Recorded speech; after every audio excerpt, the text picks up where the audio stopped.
You saw the title. Why? I moved into this house 3 weeks ago, and it's my first house. I'll be in debt, paying it off for years. It came with a little surprise. I saw the thing during the damn walkthrough, like over a month ago. That probably should have registered as a red flag, but nobody else can see it. I've always had trouble speaking up. I hate making a fuss, but the realtor cheerfully called my girlfriend and I into the living room to take a look at this. I stepped out of the foyer and into the living room, where I almost threw the hell up. The realtor stood there, his big rehearsed smile on his face, waving his hands around about all the natural light this room gets, seemingly completely oblivious to the rotten body he was standing over. I was 2 seconds away from losing my shit, but then my girlfriend Abby smiled and walked in, stepping right over the body like it was completely normal. It's beautiful. If I ever move in with you, I've totally got design ideas. I just stood there, likely with a big, confused, pale look on my face. I tried to say something. All I got out was a strange, questioning noise, something like, "What?" I was completely flabbergasted. After some slack-jawed silence, Abby ran up to me, once again hopping over the body. "Are you okay? You look pale." That doesn't sicken you?" I asked, pointing at the moldering, slimy corpse lying face down 4 feet away from her. She looked where I was pointing, but then looked back, confused. "Jack, the carpets aren't that bad." "You don't see the body? You jumped over it." "Body?" She looked around the room, her eyes scanned right over the bloody corpse. "Are you messing with me?" Her eyes were filled with genuine confusion, mixed with mild alarm. I was almost offended by her response. I mean, dead body that only I'm reacting to, and I'm the one messing with people? But I like Abby. She's pretty, she's funny, she's a hard worker. I'm really happy I met her, and I really don't want to mess things up with her. We'd only been dating about a month and a half by then, so after fumbling my words a bit, I just forced a smile. "Yeah, I'm just messing around." I jumped when the real estate agent sidled up to us. "Do you see something on the carpets?" He squatted down, looking around where I was looking.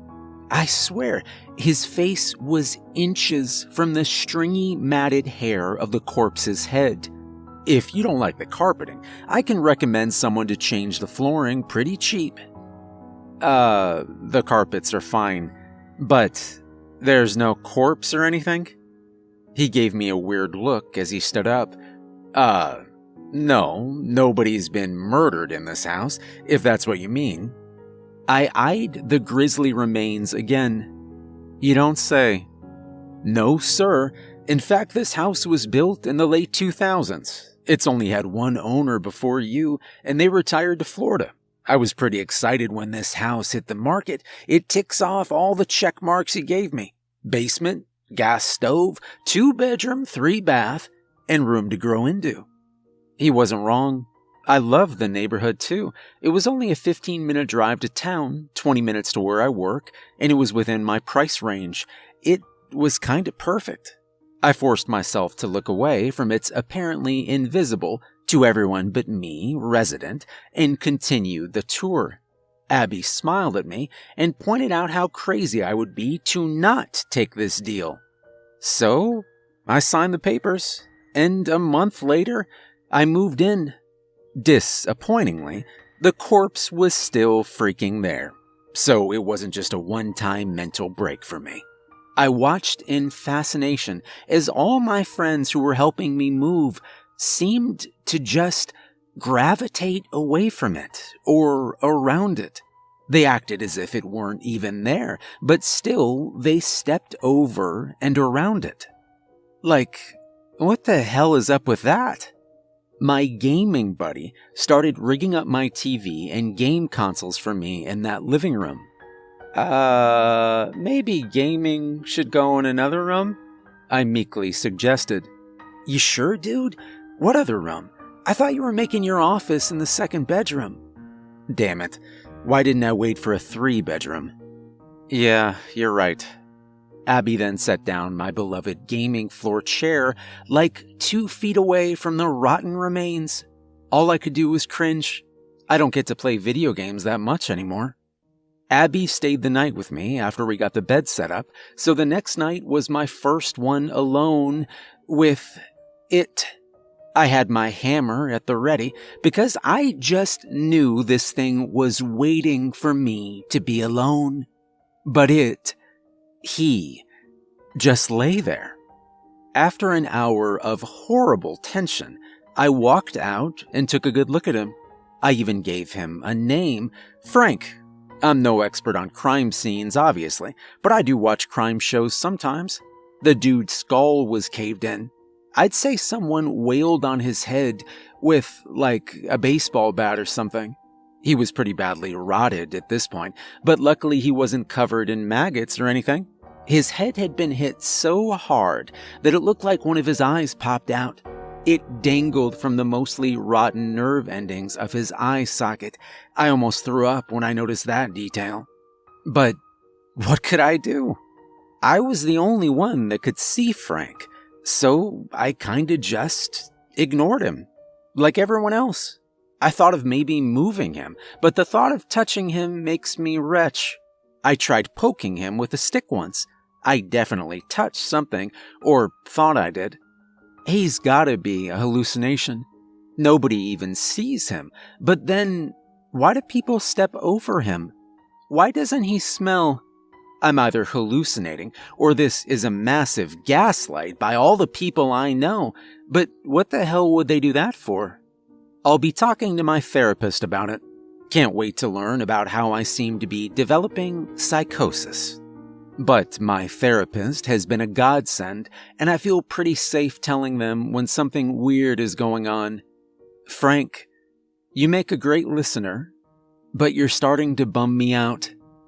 Oh my God. There's another one. There's another body next to Frank. So I spoke to my therapist. She didn't seem to know what to make of this, but I gotta hand it to Mrs. Lang. She really knows how to roll with the punches. I mean, before, I was probably just like any other patient.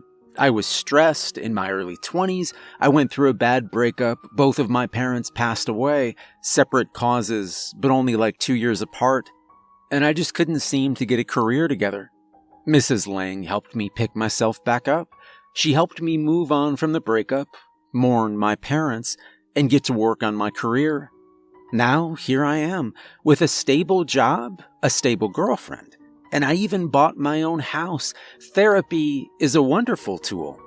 But then this, whatever the hell this is, happened. I imagine it's a bit of a curveball. I stepped nervously into her office and got comfy on the couch. She welcomed me and sat down with her clipboard at the ready. So, how are you, Jack? Last time we talked, you were looking into buying a house. How'd that go? Mrs. Lang, I'm gonna level with you. I'm here because I'm experiencing something very weird. Weird how? My new house has a corpse in it that only I can see. Like, it's invisible to everyone but me. Oh, so not the usual then. I laughed out loud. Before we continue, what exactly happened, Jack? I told her the same story I told you guys, how I first saw the body during the initial walkthrough, how I bought the house anyway, how none of the people who have been in my house in the 4 weeks since I moved in seemed to even see the thing, how I'd basically just ignored it, and how just a day prior, a second corpse appeared. She listened with her usual stoic face, nodding slowly as I spoke. That's definitely weird, she stated when I was done. I'm gonna ask you a few questions, but before I do, I want to assure you, I don't think you're crazy or anything. You know that, right? Yeah, I mean, I'm not sure I agree on that deduction, but you've always been on my side. Well, first off, Have there been any changes to your medications in the last few months? No, I was thinking about cutting back on the depression meds, but then this happened. You didn't stop taking them though, right? No. I know we've talked about it before, but once more, there weren't any traumatic occurrences in your past, your childhood. No, nothing like that. Do you believe in ghosts? It took me a second to answer that one. I mean, I love scary stories.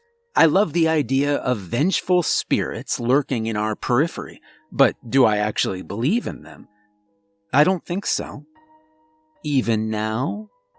I mean, I don't know. It can't be ghosts. That's crazy. Nobody is crazy for believing something. But answer me this. In your mind, what do you think is happening to you? That's another one that stumped me. I think I must be hallucinating. It can't be real, right? That's reasonable. It's a very strange situation to be sure. But moving can be stressful. So can a fear of losing what you've gained. It wouldn't be that strange for you to have some sort of stress response at this time. But to be honest, I don't get that impression from you. The only thing stressing you out seems to be this new development. Do the bodies look like people you know? Frank doesn't, though it's hard to tell with his head caved in. I haven't really looked at the second one. All I've really noticed was the torn open stomach. Well, if there's any chance there are actual bodies in your home, I'd advise you to call the police. But if you think you're hallucinating, what I think you should do for now, for one, start seeing me weekly again to keep me updated. 2, I know this sucks, and I don't think I would ever advise that a client touch a corpse, but in your unique circumstance, I think you need to prove to yourself that what you're dealing with is a hallucination. Once you know for sure, we can start working to resolve this. But this is bringing up something we talked about before, Jack. It is? Remember how we talked about not letting things that make you sad or uncomfortable just happen? This is not the same as telling my coworker to stop asking me to cover his shift. No, and I appreciate that, but you did buy a house with a corpse in it. She had me there.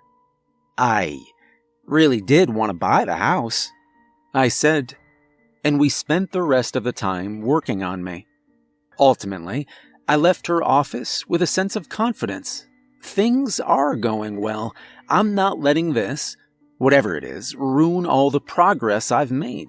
The first thing I have to do is figure out what this even is. I'd also very much like to get the pair of them out of my damn living room. To do that, I bought some things. I got a nice big lawn cart that looked big enough to hold 2 sets of remains. I got some big shovels and 3 boxes of disposable ponchos. I already had several boxes of rubber gloves at home. It took another 4 days to gather the courage to do what I wanted to do. 4 days of uneasy sleep. Thankfully, I had work to distract me. During that time, I did will myself to take a few closer looks at my roommates. Frank didn't really offer anything new. He appears to be a dude. He's dressed like an office worker, blue-collared shirt and khakis. He's got black hair. It's hard for me to tell an age or a skin color since his skin's all gray and papery now. All the fluids seem to be dried up, thank the gods. There's just some blackened gore and a greenish-brown tint to the carpet beneath him. If nobody can see him, I think I'll put off cleaning that for a while. I'm nowhere near in the headspace to scrub corpse juice out of the carpet. The new body I've been desperate to avoid. The only thing I investigated was that the doors and windows were locked on the day it arrived. They were. This thing just kind of appeared in my locked house. The only things I really noticed were the dirty yellow top and the lack of stomach skin, also the intestines, just all over her lower half. I'm fairly confident this is a woman's body, or at least she likely identifies that way. She was dressed kind of like a cheerleader. Her dark hair was in messy pigtails, and she wore a skirt and a matching halter top, both of them decorated with bright yellow and blue colors. It's hard to identify any other characteristics when she just looks like a slightly deflated corpse with only dried, ropey tissues remaining. Her head wasn't smashed open like Frank's, but that doesn't help much.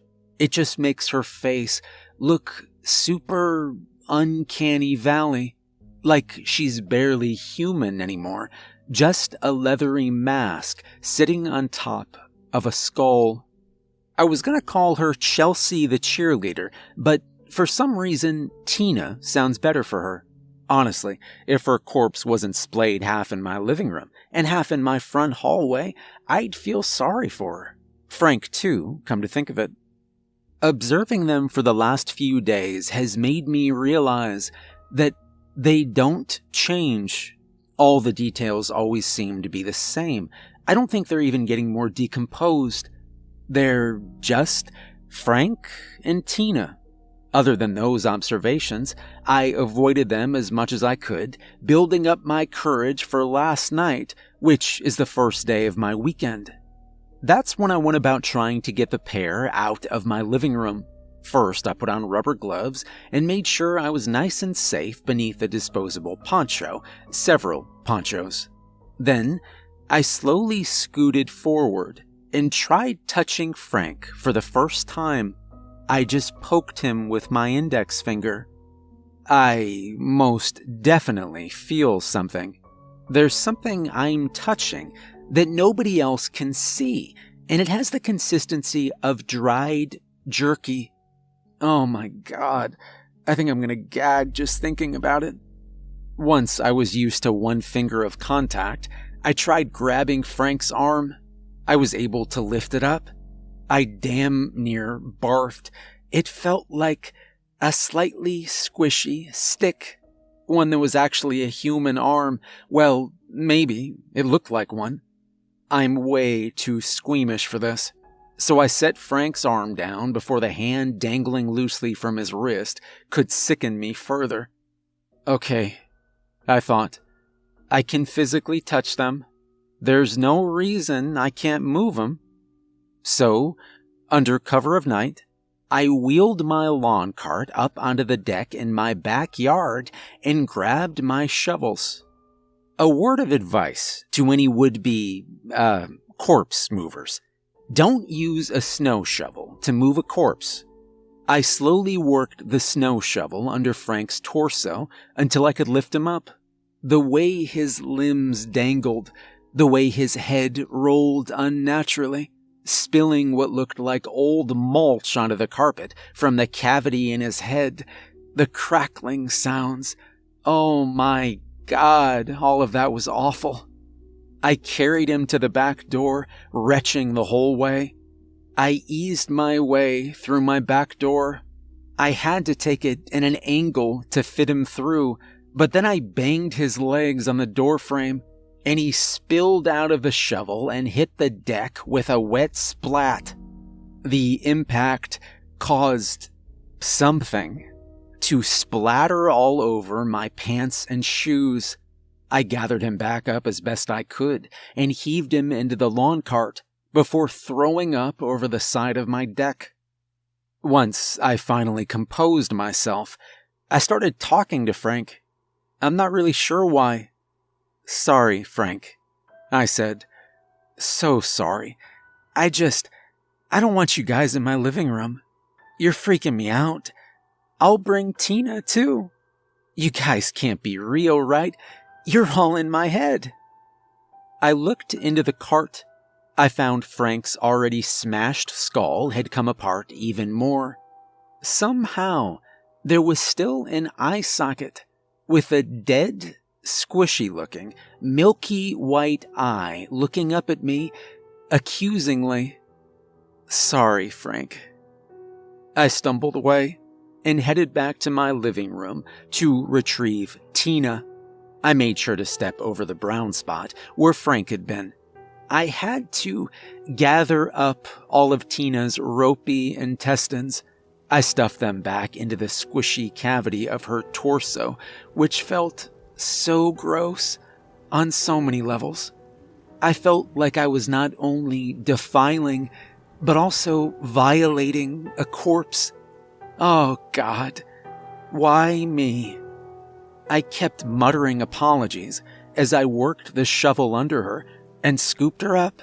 I carefully turned and started heading for the back door, but then I tripped on something squishy. In my attempt to stay upright, I accidentally catapulted Tina off the shovel. She ended up splayed over my 90-inch TV. Her innards and a weird brown fluid spilled all over the screen as her legs dangled there, and my TV rocked from the force. After watching all that, in bewilderment, I turned to see what I'd tripped on. It was Frank. Frank was back. For the most part, it was like I'd never moved him, but tripping over his torso jostled him just enough to make it somehow look like his flattened skull was staring right at me. So, that's what I did last night. I learned the bodies won't let me move them. I spent a few hours after that in the shower and the rest of the night staring at the ceiling of my bedroom, trying to decide if I was haunted or crazy. It's about mid-morning now. I didn't sleep. Abby is supposed to spend the day with me. She's going to try to connect her HBO Max account to my TV so we can watch Godzilla vs. Kong together. I suppose I should figure out how to clean Tina off the screen and then figure out if I can hold it together for the day. What the hell am I going to do? Oh, Tina cleaned herself off the TV apparently. That's nice. The corpses are back in their original spots. It's like nothing happened yesterday. I should move my lawn cart. The bodies are still here. Oh, boy. Well, that was thrilling.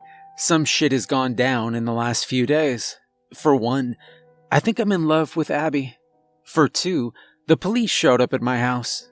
Third, and most alarming of all, I'm now 90% certain that the corpses in my living room aren't just in my head. All three of these things are scaring the ever-loving shit out of me. Last time we spoke, I was freaking out about how I couldn't move Frank and Tina, as well as my upcoming date with Abby.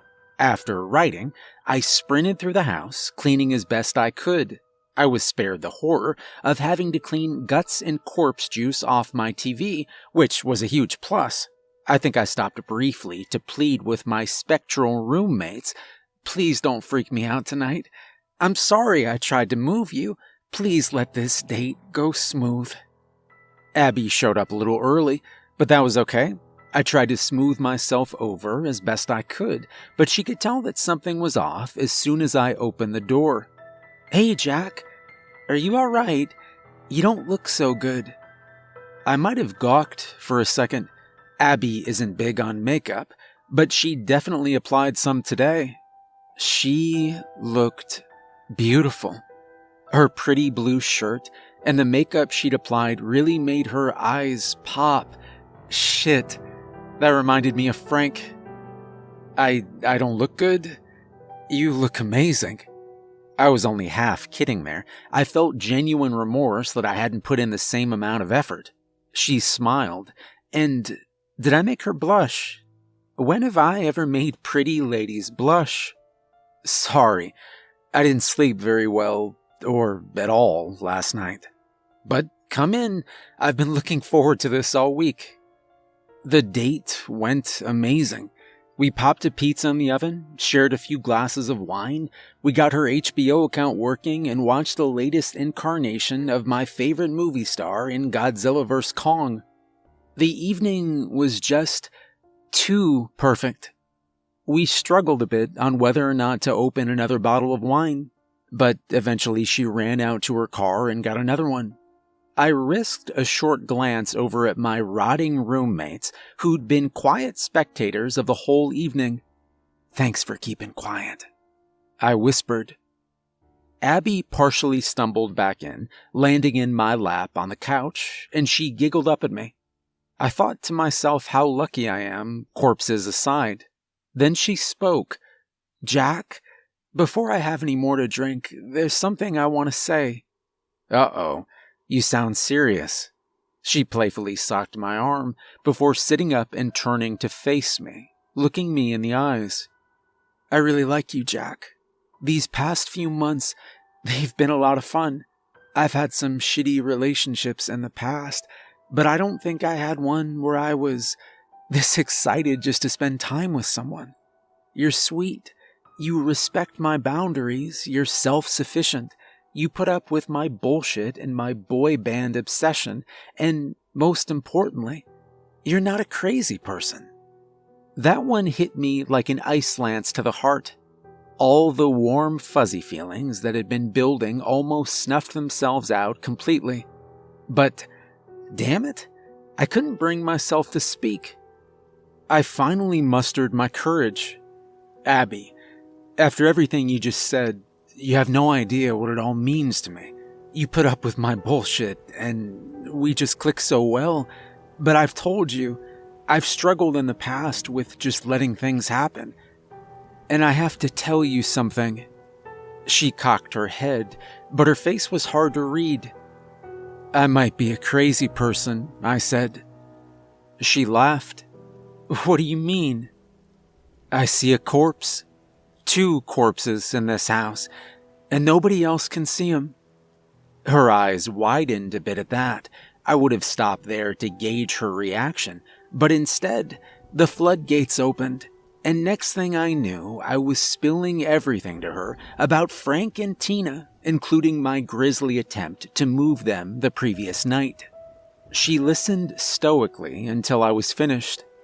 I was afraid to say anything. I didn't want to scare you or anyone. I have no idea what's going on or why. I'm seeing my therapist, and I'm doing everything I can to make them go away. She put a finger to my lips. I think she meant to silence me, but in the end she just stuck her finger into my gums. "That's what matters, Jack. You're working to fix it, and you haven't asked me to shoulder any other burden. I'm sorry you've had to deal with that alone. It's a weird one. Are they in the room with us?" "Yeah. Frank is right next to my chair." She looked towards the spot. "What about the cheerleader?" I pointed towards the hall. She looked there too. "Oh man, that gives me chills. How could you ignore them?" "I just keep insisting to myself that they aren't real. Besides, I wasn't going to let them ruin the evening." She looked back at me and stared thoughtfully for a moment. "Okay, Jack. So long as you keep seeing help and all, this isn't a deal breaker. In fact, I'll be glad to support you through all this. Maybe you've got ghosts." Maybe. I can't decide which is worse, haunted or crazy." "Whatever the case may be, you're Jack, and I still really like you." "Hold on. For the sake of full disclosure, I have a confession to make too." Oh God, what could be worse than a literal skeleton in the closet, living room, you know what I mean. She actually looked away from me and gave a nervous sigh before she continued. "When I was in high school, I had a really bad relationship with a guy in college. He was cruel, selfish, and manipulative." "Did he hurt you?" I asked after she paused. "No, I got lucky. My mom somehow got the message through to me that this guy was bad news, so I sent him a breakup text and tried to just pretend it never happened. But that guy, his name's Sherman, he didn't give up.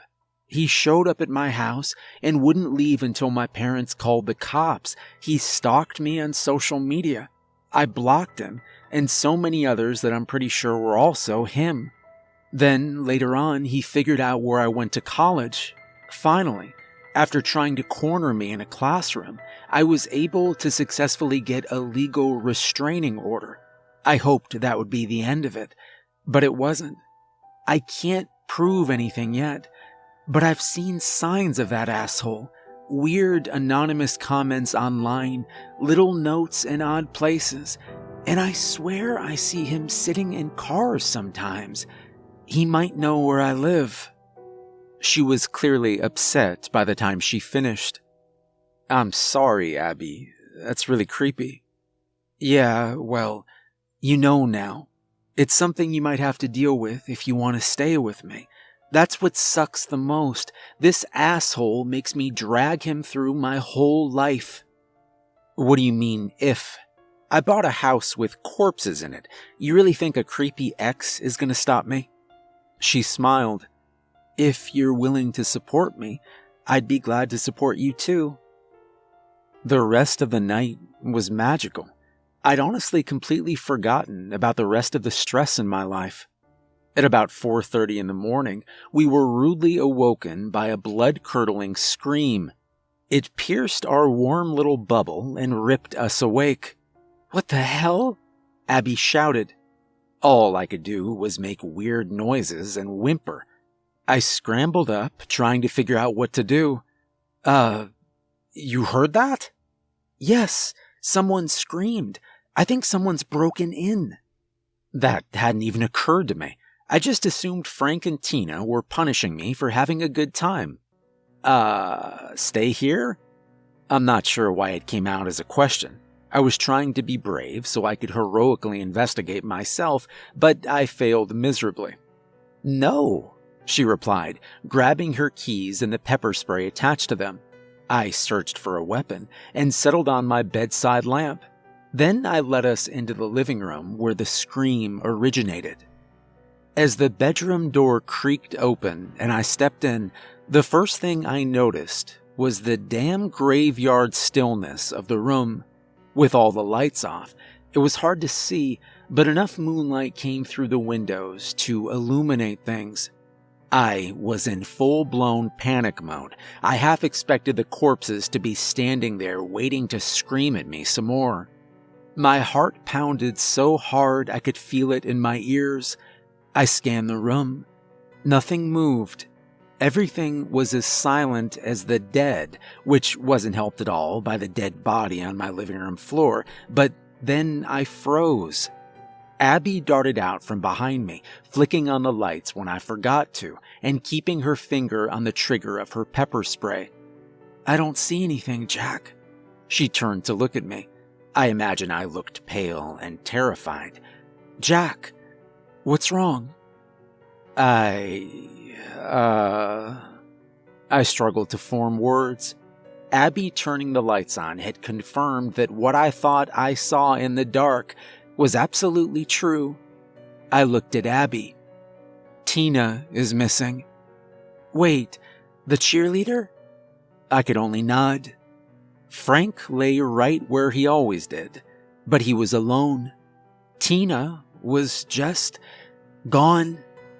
The spot where Tina had lay was still brown, and then I noticed another bone-chilling detail. A brown smear led from the spot and into the hallway towards the front door, out of sight. Had someone dragged her away? I looked closer. There were these splotches, evenly spaced on either side of the smear. I stepped forward for a closer look, and if I could have gotten any paler, I'm sure I would have. The splotches were handprints. They looked mostly human, but bizarrely thin, almost like Tina's desiccated corpse hands. I looked back at Abby. I couldn't get another word out. What is it, Jack? She put a hand on my shoulder. It made me feel a little better. I think she crawled away. Abby's eyes went wide. She was scared too now. Why wouldn't she be? Okay. Where did she crawl? I cautiously approached the hall to see where the prints led. I actually did shriek then, as I rounded the corner and spotted the figure on the ground. It was Tina. She lay on the floor, face down, which is not her usual pose, just as dead and unmoving as she always was. The crawl stain and handprints led right to her, but she just lay there in the middle of the hallway, about 10 feet away from her normal spot. Only after I'd stared for a moment did I realize the front door was wide open. The door's open," I said, and I found Tina. "That corpse thing is freaking me out," she said. "Yeah, me too." Abby gathered her wits before I did. She stepped into the hall and looked around. "Okay, I still don't see a body, but you're right, the door is definitely open. Also, what's this?" She walked down the hall as I sheepishly followed her. She bent over and stared at a white boxy thing lying under one of Tina's hands. "Is that a camera?" It was. I think it was some sort of hybrid of digital and Polaroid. "Yes. Shit. Call the police. Tell them you think you've had a break-in." "What? Why?" "My stalker ex had a camera like this." "Oh, shit. Why did Tina grab the camera?" "Tina grabbed it? Her hand is on it." "Seriously, call the cops and don't touch the camera." "What if they see the body?" "I don't see it. Why would they?" I almost continued to argue, but damn it, I have to stop letting things happen, right? So I called the police. A patrolman arrived about 15 minutes later. The early morning sun was starting to come up when he arrived. He knocked on the door, shouting, "Open up, police!" I'm pretty sure it was just in my head, but boy did he sound accusatory. I nervously opened the door for him. "Sorry to bother you this morning, sir, but we've got a slightly unusual situation here. I understand that you called to report a break-in." "Yeah, we heard a scream or something at like 4:30 in the morning." "We?"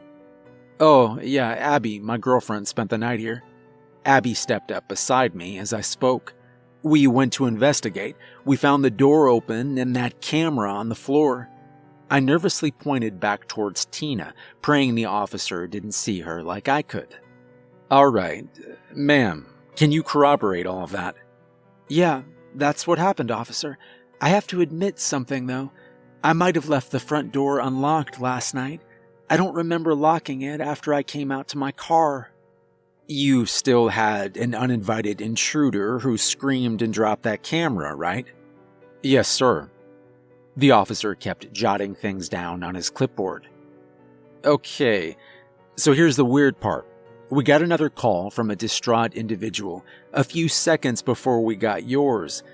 He claims to have seen a dead woman in this house, but he was small on the details. I don't have a warrant or anything, but would you mind if I took a quick look around?" Sure." I can't even describe how terrified I was.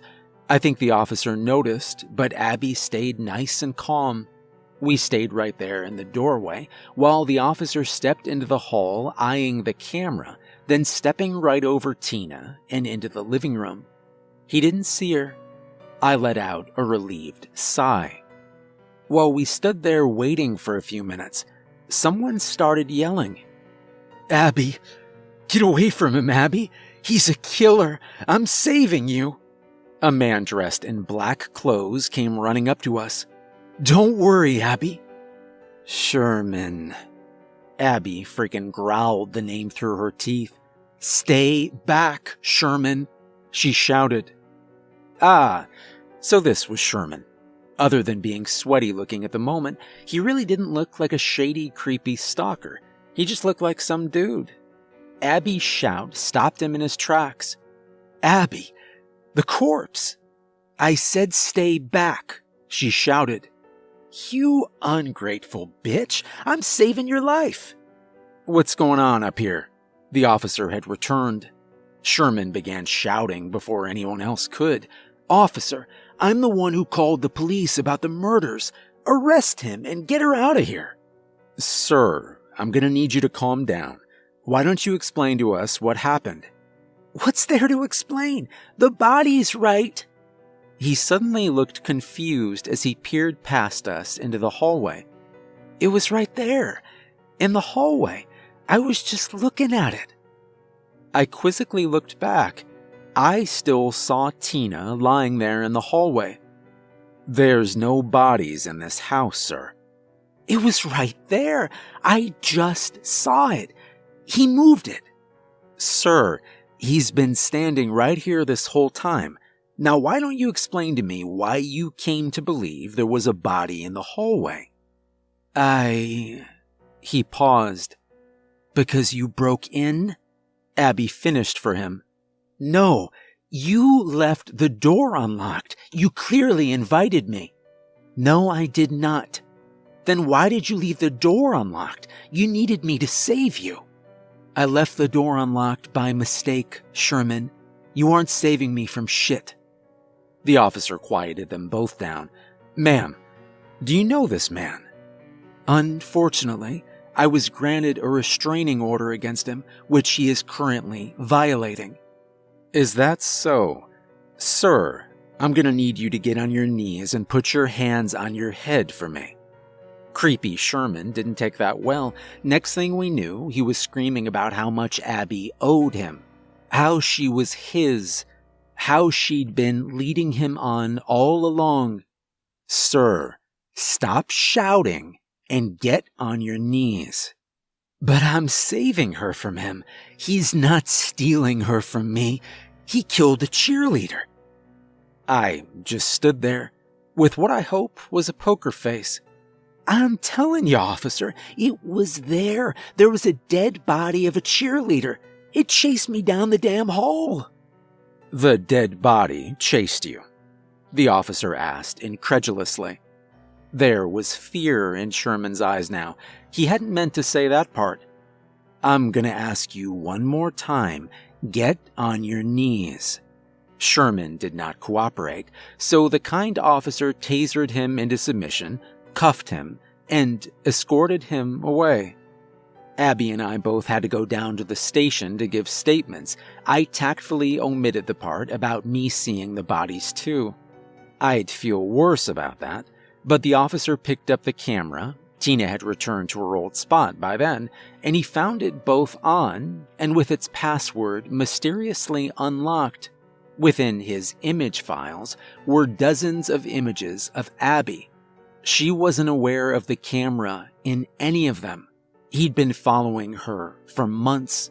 The police found that suspicious enough that they searched his car and found duct tape, rags, and ether in his trunk. Who knows what that unassuming shit stain of a human being was planning to do, but he won't be able to haunt Abby ever again. There's more than enough evidence of conspiracy, along with violating a restraining order, breaking and entering, and filing a false claim with the police. I gave Abby some space, but told her if she needed me, I'd be there. She came over a day later. She hasn't left. So, yeah, it's been a hectic week. I'll be scheduling another visit with my therapist to talk about all this. I think I know for sure now, though. Sherman saw Tina when he broke into my house to do whatever it was he was going to do.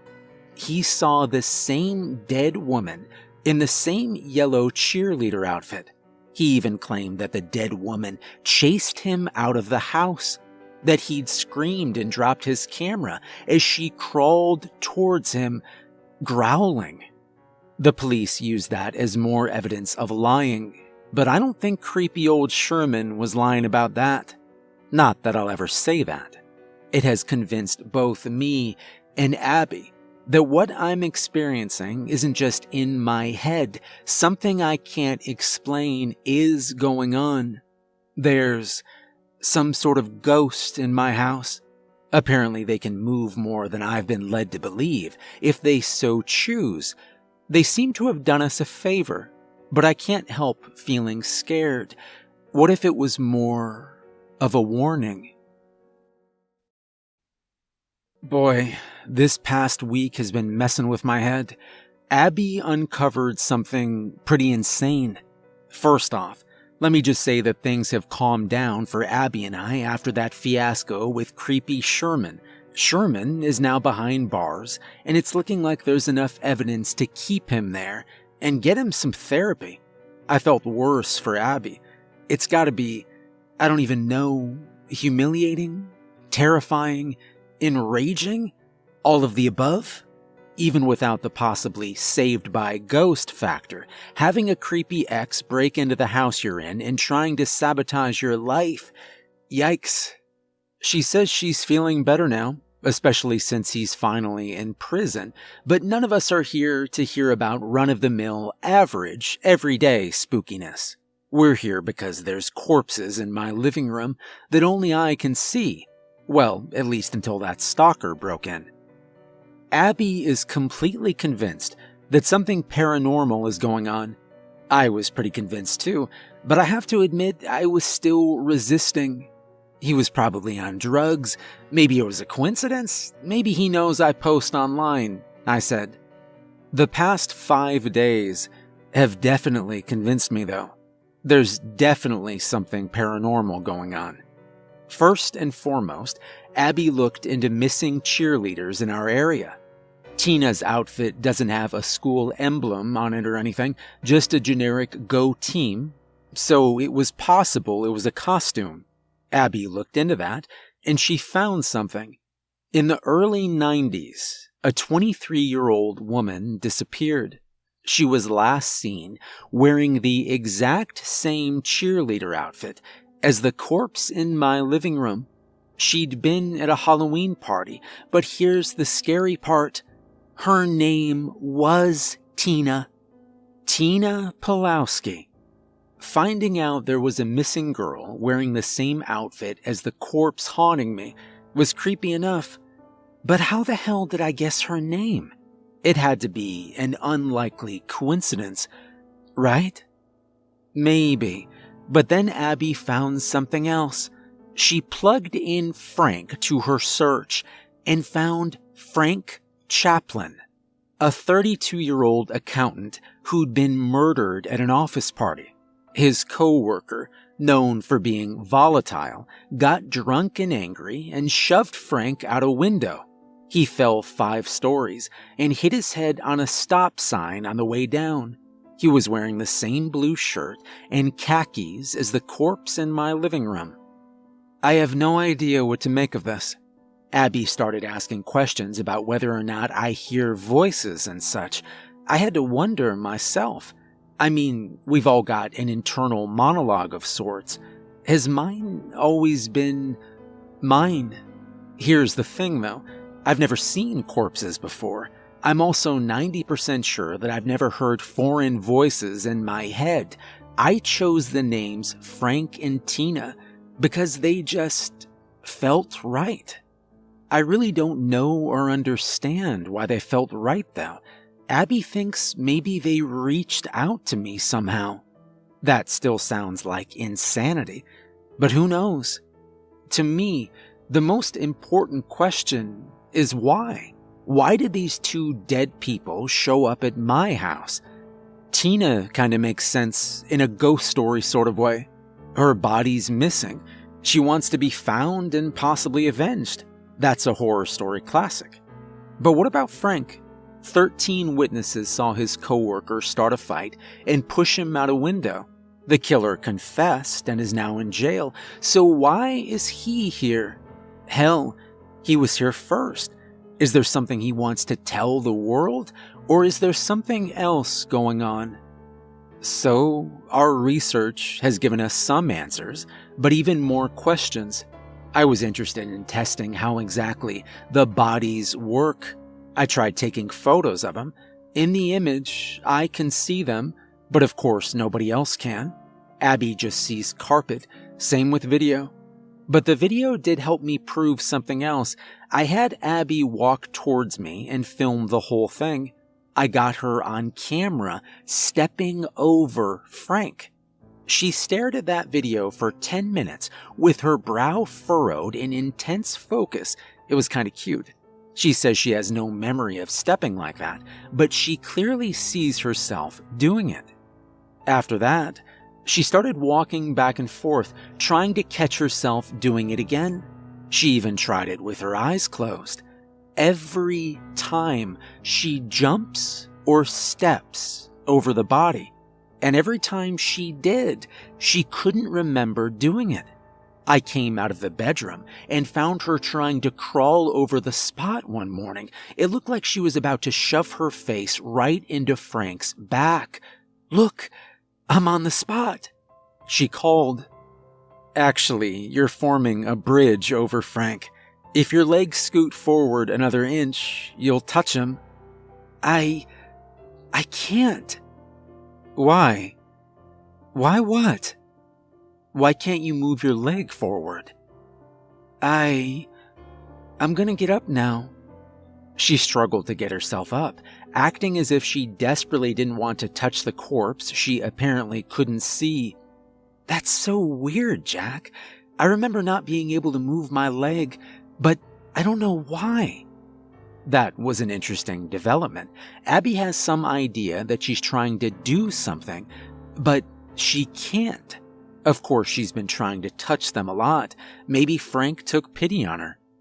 We tried a few more experiments, which were at least interesting. I tried placing a playing card on Frank's back. In theory, if Frank's invisible, Abby should see a floating card, right? Well, she saw the card, but she says it looks like it's sitting on the ground, but it didn't fall right. She tried to explain that it looks like when it hits Frank, it seems to twitch or fall too slow. She said it almost looked glitchy. I tried taking photos and a video of the phenomena, but all of the pictures came out glitched, ironically. The day after our experiments, a new corpse appeared. I really hope they don't keep showing up. This one was grotesque. I think it's the corpse of a drowning victim. He's all bloated and swollen, like a giant pimple. I can hardly stand looking at his almost inhuman visage for too long. Poor guy. Drowning is not a way I want to go. I got my inspection of him done as quickly as I could, so I could avoid staring longer than I had to. He'd appeared between my kitchen and my living room. He looked soaking wet, but luckily he didn't seem to be leaking. Only the floor right beneath his blubbery-looking body seemed wet at all. His oily, oozy, bloated-looking state almost led me to call him Jabba the Hutt. But that's just mean. You shouldn't mock the dead. Although I would argue the dead shouldn't take up residence in your house without permission. The drowned man is Justin. Justin felt right. Abby did some web surfing and found a Justin Taylor who disappeared in the early 2000s a few towns away after going fishing. He'd presumably fallen overboard and drowned in a lake. His body was never found. I noticed something interesting though. The bizarrely pale color of the bloated papery skin around his neck showed me another clue. It's bruised. The bruising looks stretched, probably because of how bloated he is, but it definitely looks like handprints.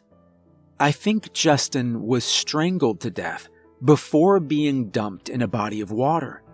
See? This sort of ghost makes sense. The world at large doesn't know how he actually died. He has a widow he left behind. People still wonder about his death. That's another classic horror story. What the hell is your deal, Frank? But anyway, Abby and I were out of ideas by then, so she called a friend of hers who came to visit us the next evening. She was a portly, energetic woman who, just like Abby sometimes, really caked on the eyeshadow. She'd gone with like a goldenrod color, and with her dyed black hair, she looked, I don't even know. She looked unusual, but I don't mean that in an offensive way. We led her into my house, and the first thing she did was turn on a recording app on her phone, turn to me, and ask, "What's my name?" Huh? I don't know. Abby wouldn't tell me. I asked her not to. You can guess names for your ghost. I want to see if it works on the living. So, what name feels right for me? That's kind of clever, I thought.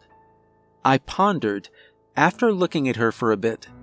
All I was getting was a partly goth vibe. Lilith? She spoke into her phone. Subject's ability only seems to extend to the dead. Possible indication of a locational haunting rather than a personal one. She hit a button, then smiled at me and greeted me. Not even close, by the way. It's Tiffany. Huh. You really don't seem like a Tiffany. I have been told. So, let's sit down so I can ask some questions. Do you mind if I record some more? No. But what kind of questions? She basically had me retell the story again. She went through it with Abby as well. The first time I saw Frank, when Tina appeared, the Sherman fiasco, all of it. After that, she went through the house with a bunch of doohickeys that might be familiar to anyone who watches ghost hunting shows or plays Plasmophobia. I thought it was all pretty neat. But despite the 3 specters sitting in the room with me, I was dubious about their effectiveness. She had this one thing called an EMF reader that supposedly measures electromagnetic fields. It's believed ghosts cause fluctuations.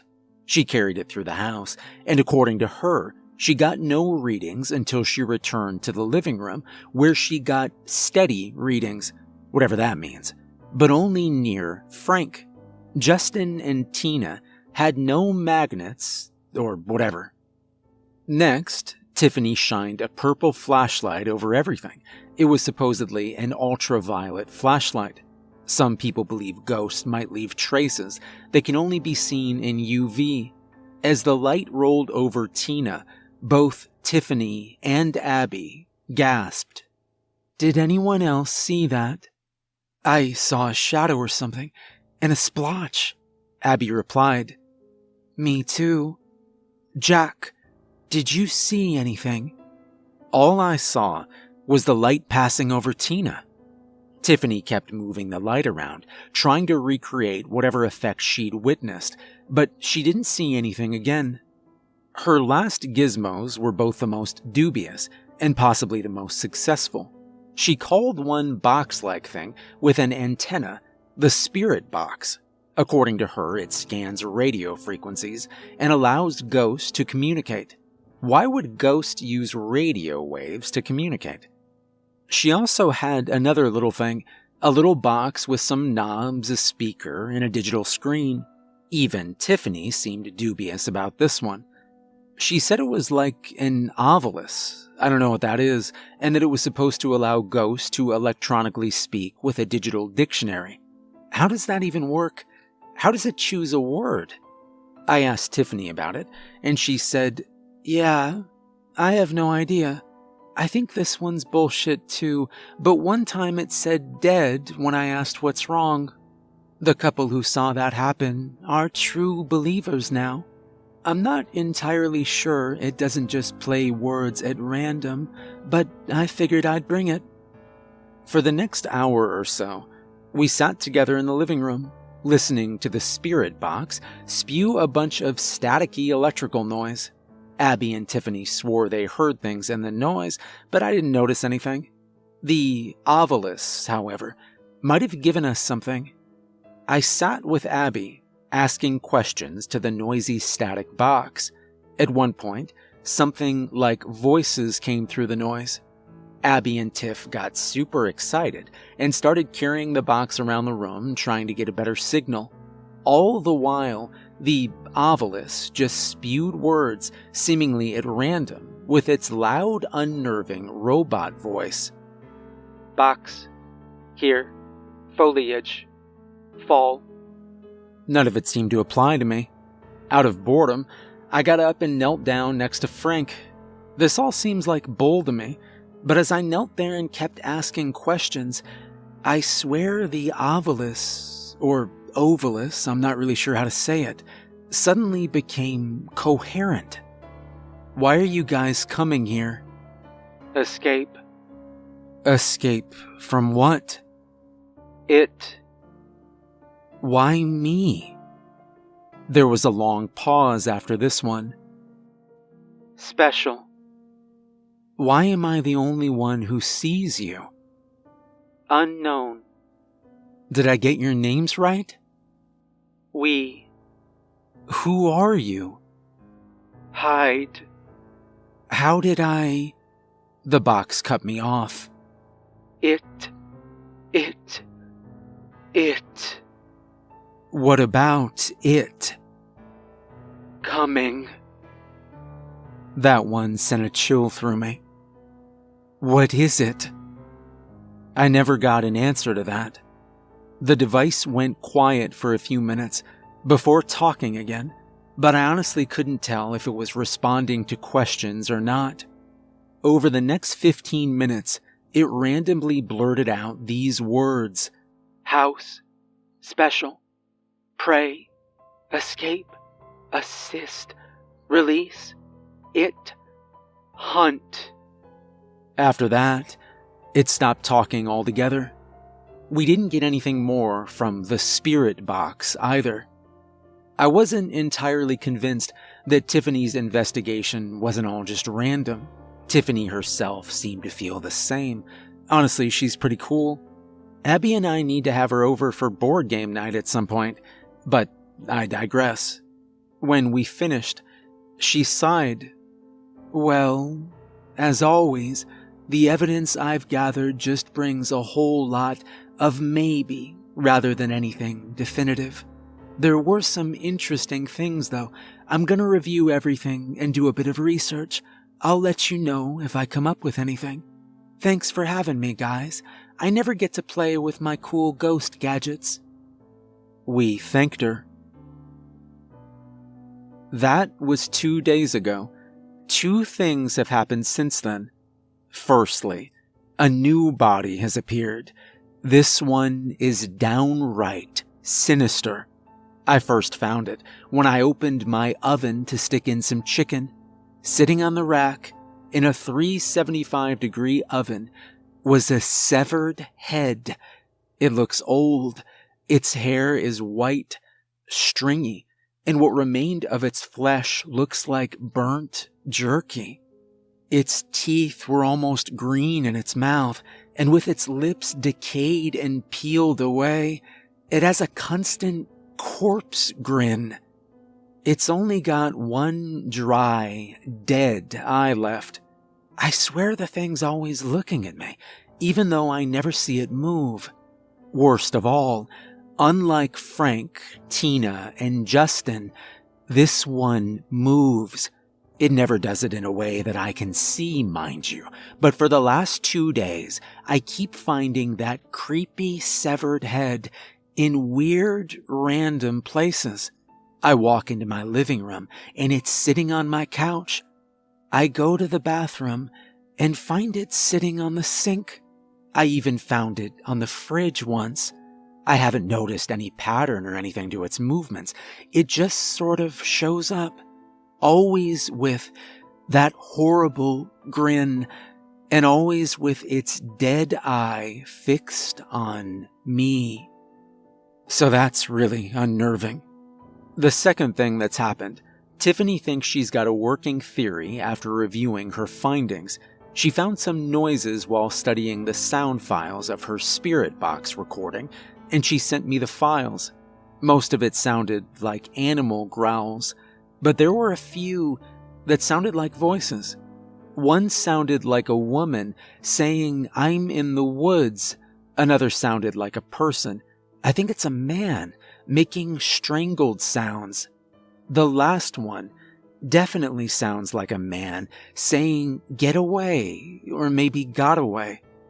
Based on this, and the device's repeated use of the words "it," "special," and "escape," Tiffany believes that for some reason, the ghosts of murder victims are getting trapped in this house because it's special.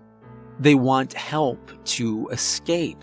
They appear to me because it's possible that I am special, to which I say, I'm not. Leave me alone, ghosts. It's not a bad theory, but I have my doubts. I think she's right about the house being special, but after this severed head showed up, I don't think it is a place the spirits are trying to escape. I think it might be, I don't know, an entity? The reason I believe this is one more chilling detail about my new decapitated resident. I can't think of a name for it. Okay, to hell with that thing. The head is kind of an asshole and a huge pervert. I also think it's trying to kill me. I keep finding it in compromising positions with the corpses. One evening I found it sitting on the floor right between Tina's legs, amid her ropey intestines, angled so it stared right up her skirt. Another time I found it lodged in the hole in her torso, staring out and grinning like a mischievous child. Another time I found it right next to Frank's head. It looked like it was making out with the crushed remains of his skull. If I were still a teenager, and these weren't damn cadavers, I might have found this darkly humorous. Hell, Abby laughed when I told her it was snuggling with Justin's bloated belly. But as it stands, it's just freaking me out. The damn thing just carries a sinister air with it. Every time I see it, I feel it in my gut. Cold, creeping, dread.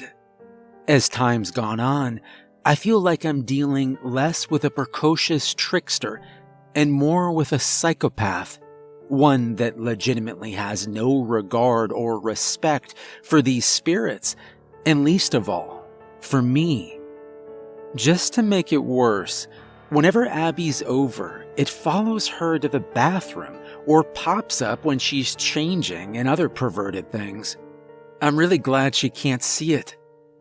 I swear, it's got a lecherous look in its eyes. When it's not creeping the shit out of me, it's popping up in front of me or behind me. I swear, it's like it's trying to jump scare me. And it's working. It got me in the kitchen once and I almost fell with a big cooking knife in my hand. I could have hurt or killed myself. I tried talking to it. What do you want? Are you trying to hurt me? Can you communicate? Etc., etc. The jerk just stared at me, grinning like some undead Joker figure. Even worse, I swear it's affected the air in my house. It's freezing in there now. The only reason I haven't turned the heater on is because it's the middle of May, and I can open a window or go outside if I'm cold. I'm also poor as shit. Another thing, I smell something. I swear I smell old cheese or something. It's faint, but I definitely smell it. It comes and goes, a faint sour whiff that slips in and slips out again, but it never truly goes away. We invited Tiffany out to try once more. Other than the abnormal cold, we literally got nothing.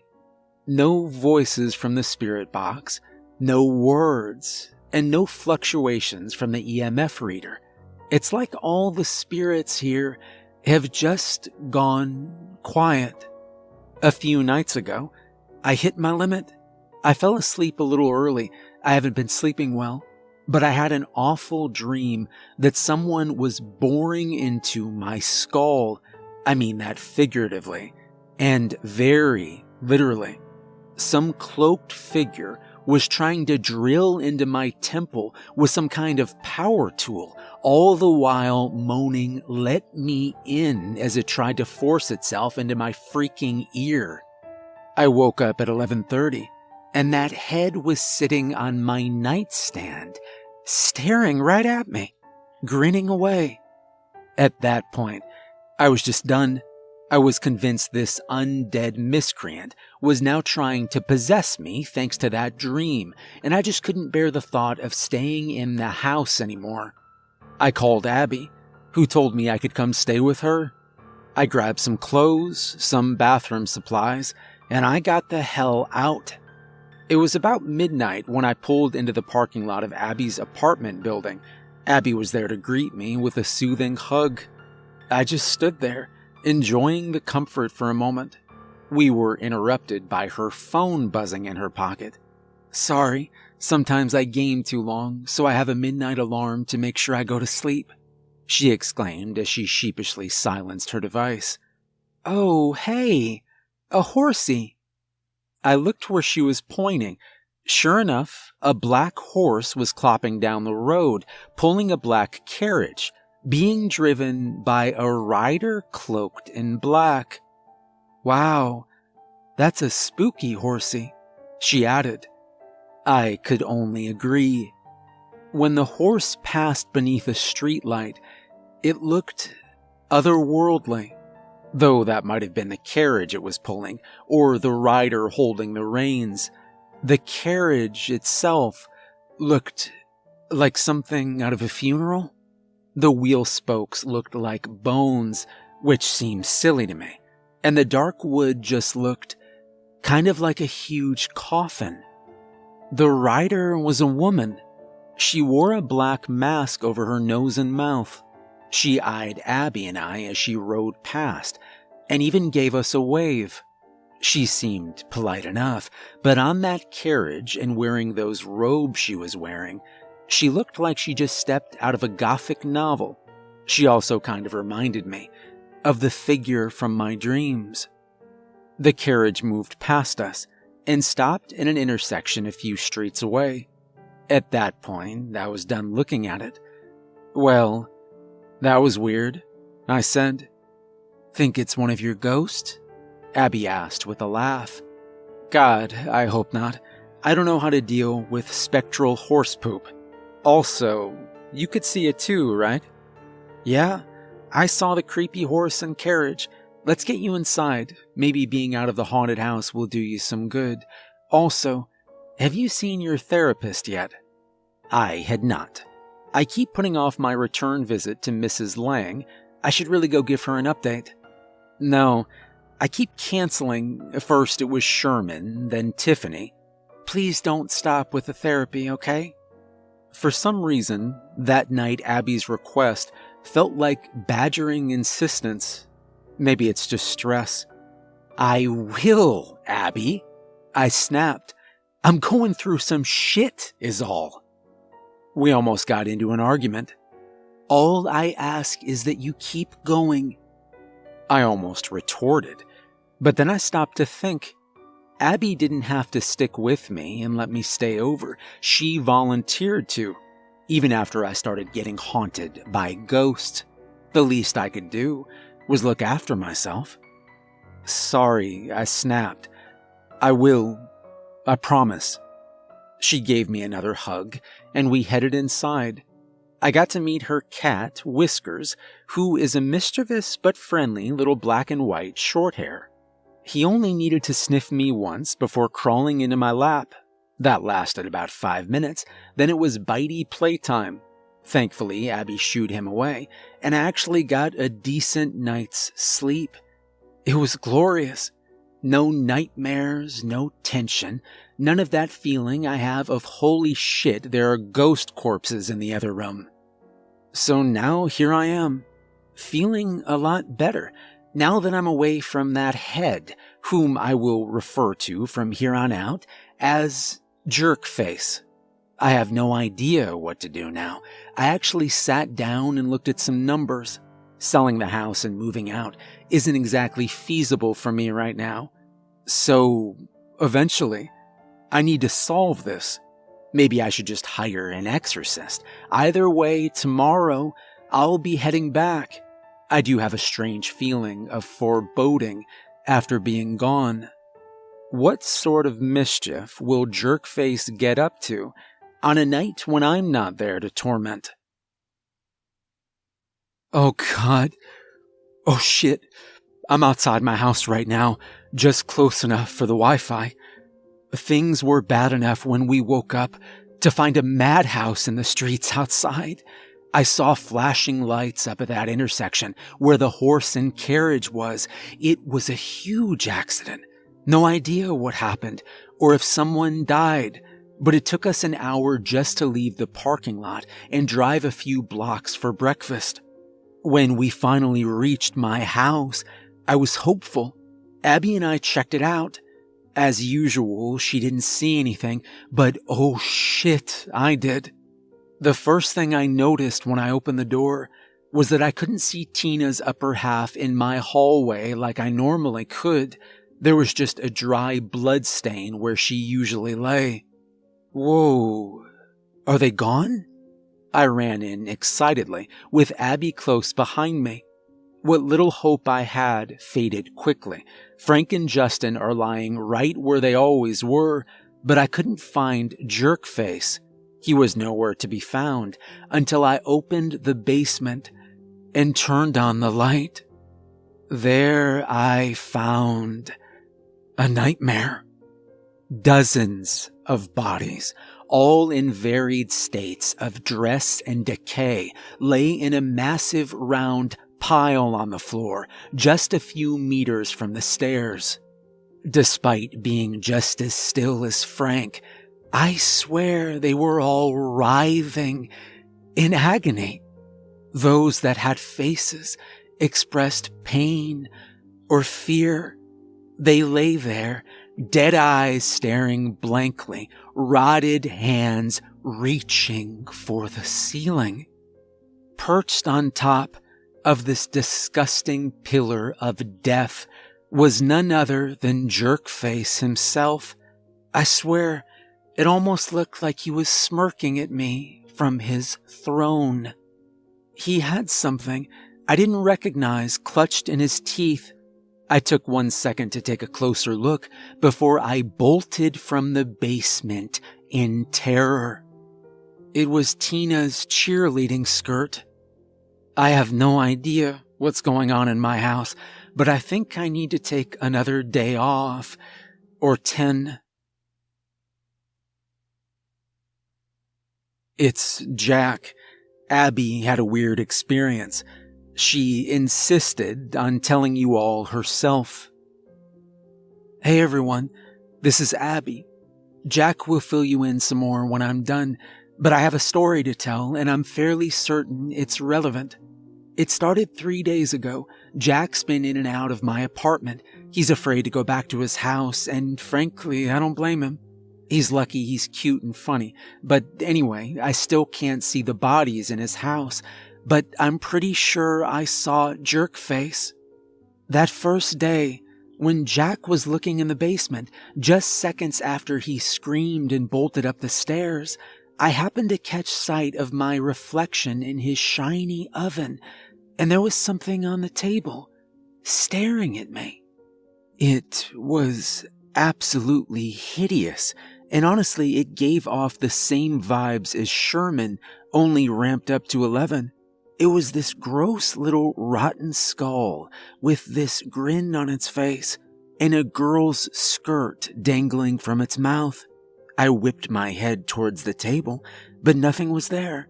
We both decided to get the hell out at that point.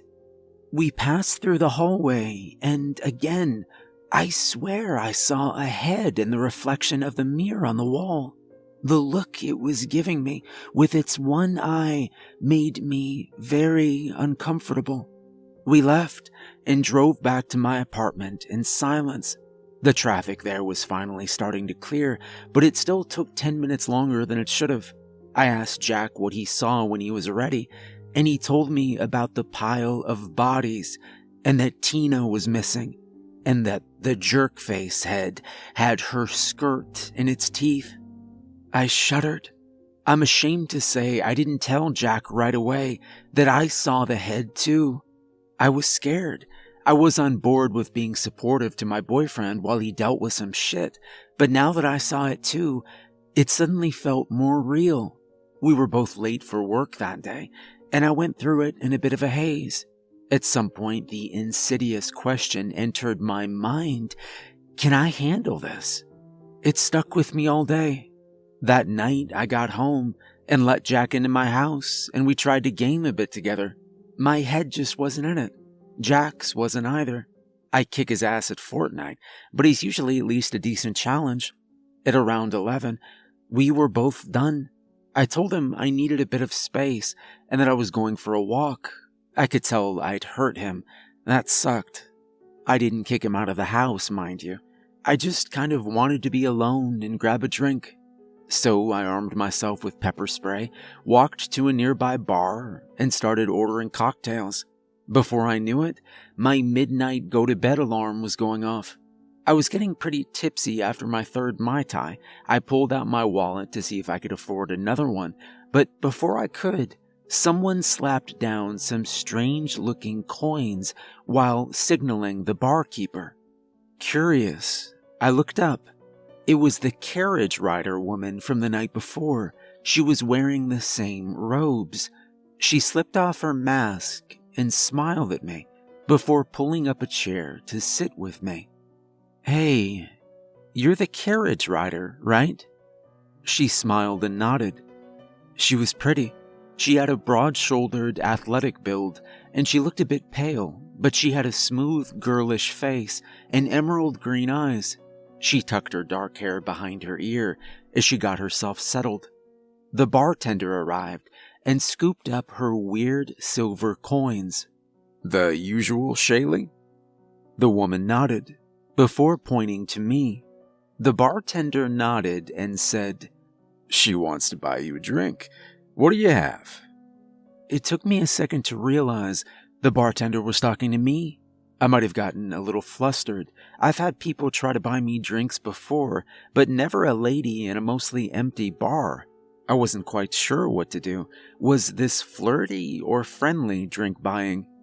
"Oh, I looked at the benefactor. She leaned back, an eyebrow raised, and somehow I just understood. She was being friendly. It was still pretty strange, and normally I'd be creeped out. Actually, I was pretty creeped out, but I just didn't care enough. I wanted more alcohol. How about a Long Island?" "You got it," replied the bartender. Come to think of it, I didn't recognize him. He must be a new guy. The guy was so smooth-skinned, he could have been a child, but he sure was built like a man. I shook it off and turned to the carriage rider, who was eyeing me thoughtfully. "Thanks, I'm Abby." The woman sort of bowed her head. "And was it Shaylee?" She nodded. "Well, thank you, Shaylee. I think I could use another drink. What brings you here?" She held up a finger, as if to say hold on before dragging her thumb across her neck. I noticed she was wearing a pretty black choker with some pretty designs in the leather. You hurt your neck?" She sort of nodded, before gesturing to her open mouth and shaking her head. "You can't talk." She snapped her fingers and nodded. "Bingo." The bartender returned with our drinks then, my Long Island and a big pint of dark beer from my new mute friend. Guinness, maybe. He also set down a pencil and a pad of paper for her. That was very perceptive of him, but they seemed to know one another. I stole another glance at the bartender. I swear that guy was smooth. He could be a frickin' Tolkien elf. Shaylee waved to him before taking a long, impressive swig of her drink. Then she wrote something and slid her pad towards me. I read it as I sipped at my cocktail. It read, "Why are you drinking alone?" "Oh, I'm not looking for..." She cut me off with a wave of her hand and looked at me again. Her green eyes held curiosity. "Sorry," I said. "I'm used to talking people out of hitting on me at the bar." She smirked and silently laughed at that.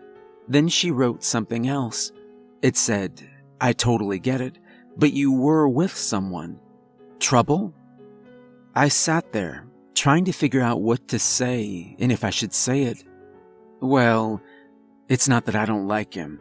I want to stay. It's just, we're dealing with some very unusual drama." Shaylee cocked her head, asking me to continue. I have no idea how to explain this. It's more his business than mine. She nodded in understanding before scribbling, I can handle weird. I ride in a spooky carriage. If you want, you can talk to me. I think it was the alcohol, but for whatever reason, I told her everything I knew. Everything Jack had told me, how he saw things I couldn't, how I'd seen enough that I actually believed it was real, how I seemed to inadvertently step over unseen corpses every time I'm in his living room, how we'd found names for some of them, how we tried to detect them and communicate with them with my friend Tiffany, and how now something more sinister had arrived. Something that actively stalked his house, scaring Jack, apparently perving on me, and now eating the other spirits or something. I also mentioned that I think I can see the little jerk face too. Shaylee sat, drinking down Guinness and nodding thoughtfully. Who knew? Mute people make great listeners. I think I might be a shitty person. Finally, I sucked down the last of my cocktail and finished spilling my guts. Can I handle this? Having a human stalker was bad enough. Can I handle getting involved with a ghost stalker? Out of nowhere, the smooth-skinned bartender appeared. He set another drink down, a delicious-looking, frosty strawberry daiquiri with whipped cream and everything.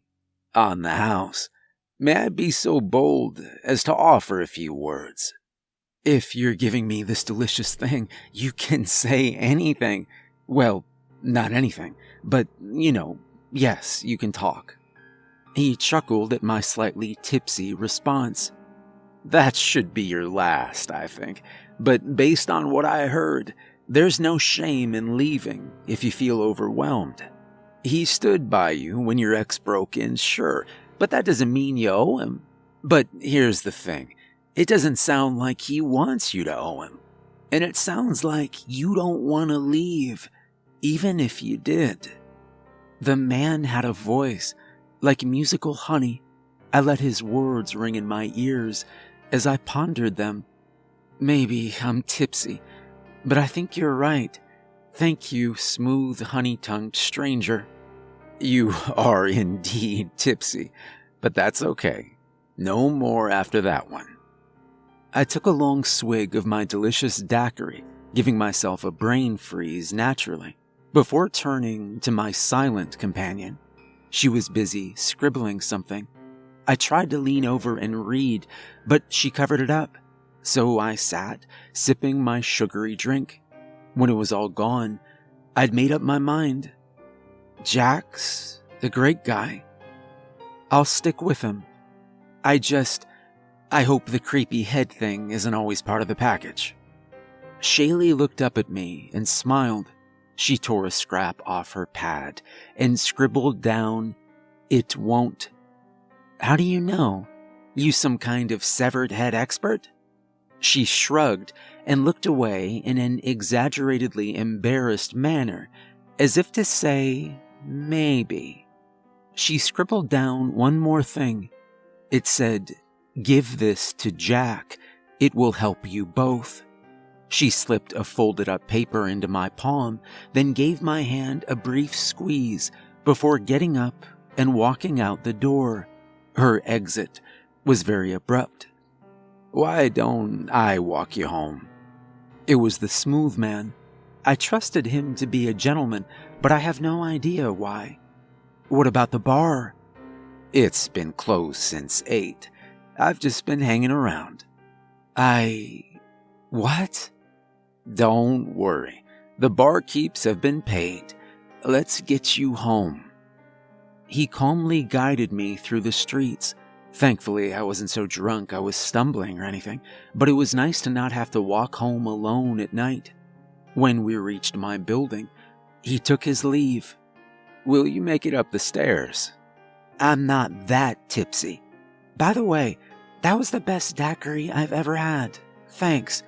But what's your name?" I turned to him, and he was just gone. There weren't any trees nearby, and there's no way he made it around the corner that fast. That was pretty creepy, so I hustled inside and got into bed. The next morning, Jack and I talked about everything that happened, and I confessed my love for him again. He just hugged me. We read Shaylee's note together. It was cryptic, to say the least. This is what it said. Jack and Abby, you've fallen into an otherworldly situation. Your house is warded against some things, but not others. Some sought sanctuary within. You can see them. That gave them hope and even strength. But their strength drew in the others. One managed to slip past the wards. It's dangerous, but it can't hurt you while it's incomplete. Gold will ward it off, but you have to expel it. You don't have to do it alone, but it'll cost something precious to you. You'd be wise to find the names of the rest of the dead in your home. Also, totally unrelated, you two make a really cute couple. The note ended. I'm not sure what to make of any of this. The disappearing bartender, the mute carriage rider with the weird coins, the fact that I apparently wandered into a closed bar and nobody noticed. It's all very strange. Accepting the ghost was tough enough. Were those two people human? It's Jack again. I'm not sure what to make of Abby's tale either. Not that I don't believe her. I've got a teleporting head on a throne of dead people in my basement. A weird trip to the bar is nothing. I'm more interested in how this Shaylee seems to know about any of this. Is she really trying to help? What if she's setting a trap?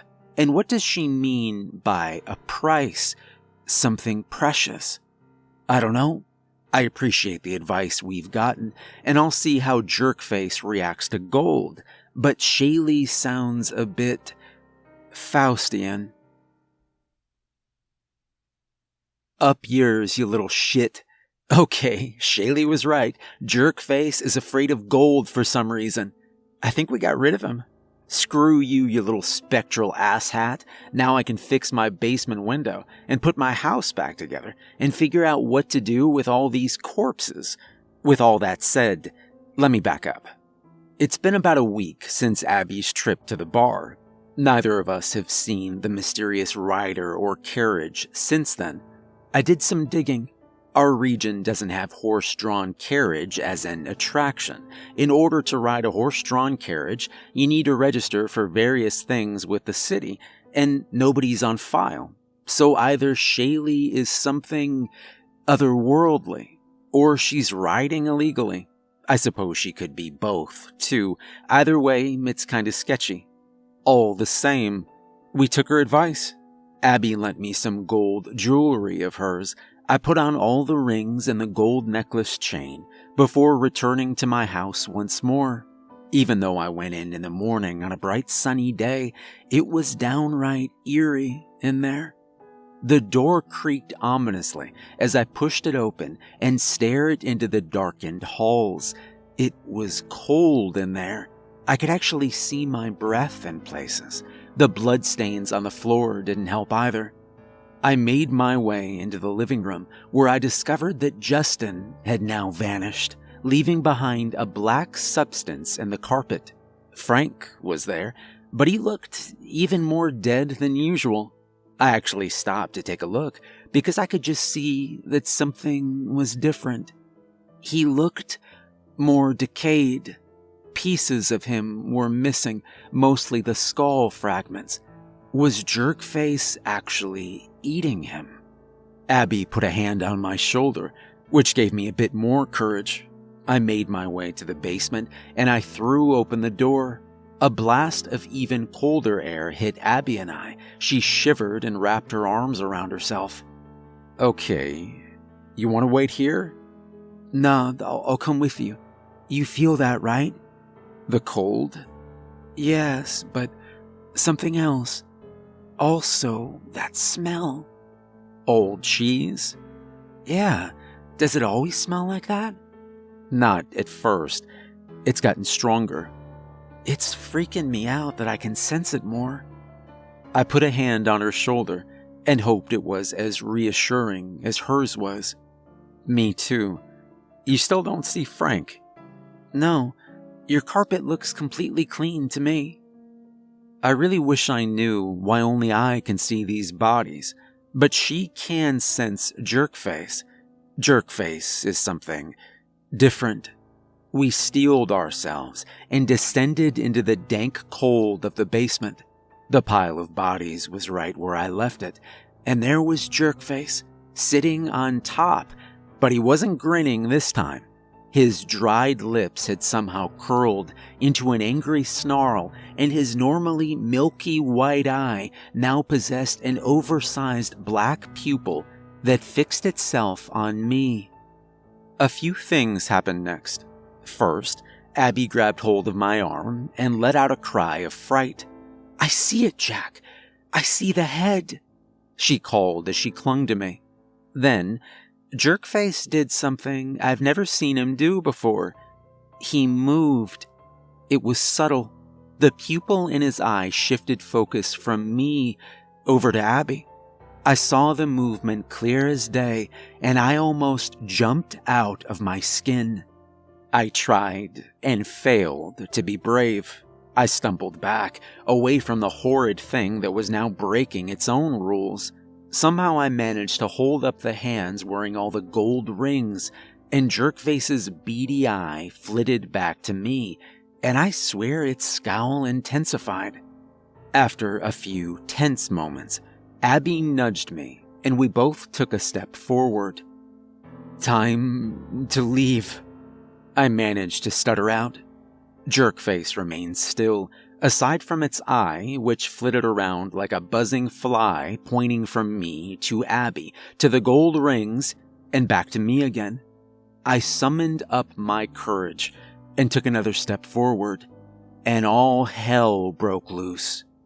Abby and I both watched in fascination and horror as the severed head we called Jerkface lifted itself into the air. Its mouth dropped open to silently scream at us for a moment before it sailed around us, up the stairs and out of sight. "The head flies," Abby said in disbelief. After a few moments of silence, I winced when I heard a crash from upstairs. We both ran up and found the rotting head sailing around like a caged animal, smacking into walls and furniture and knocking over pretty much everything. It broke vases, it knocked over my shelf of video games, and most egregiously, it destroyed my little shrine to Godzilla. I've amassed a decent collection of figures of the big guy, and not all of them were plastic. When I watched the Godzilla coffee mug crash to the floor and shatter, it was the last damn straw. For roughly a quarter of an hour, I chased that little asshole through my house, trying to force it away from valuables and herd it out the window.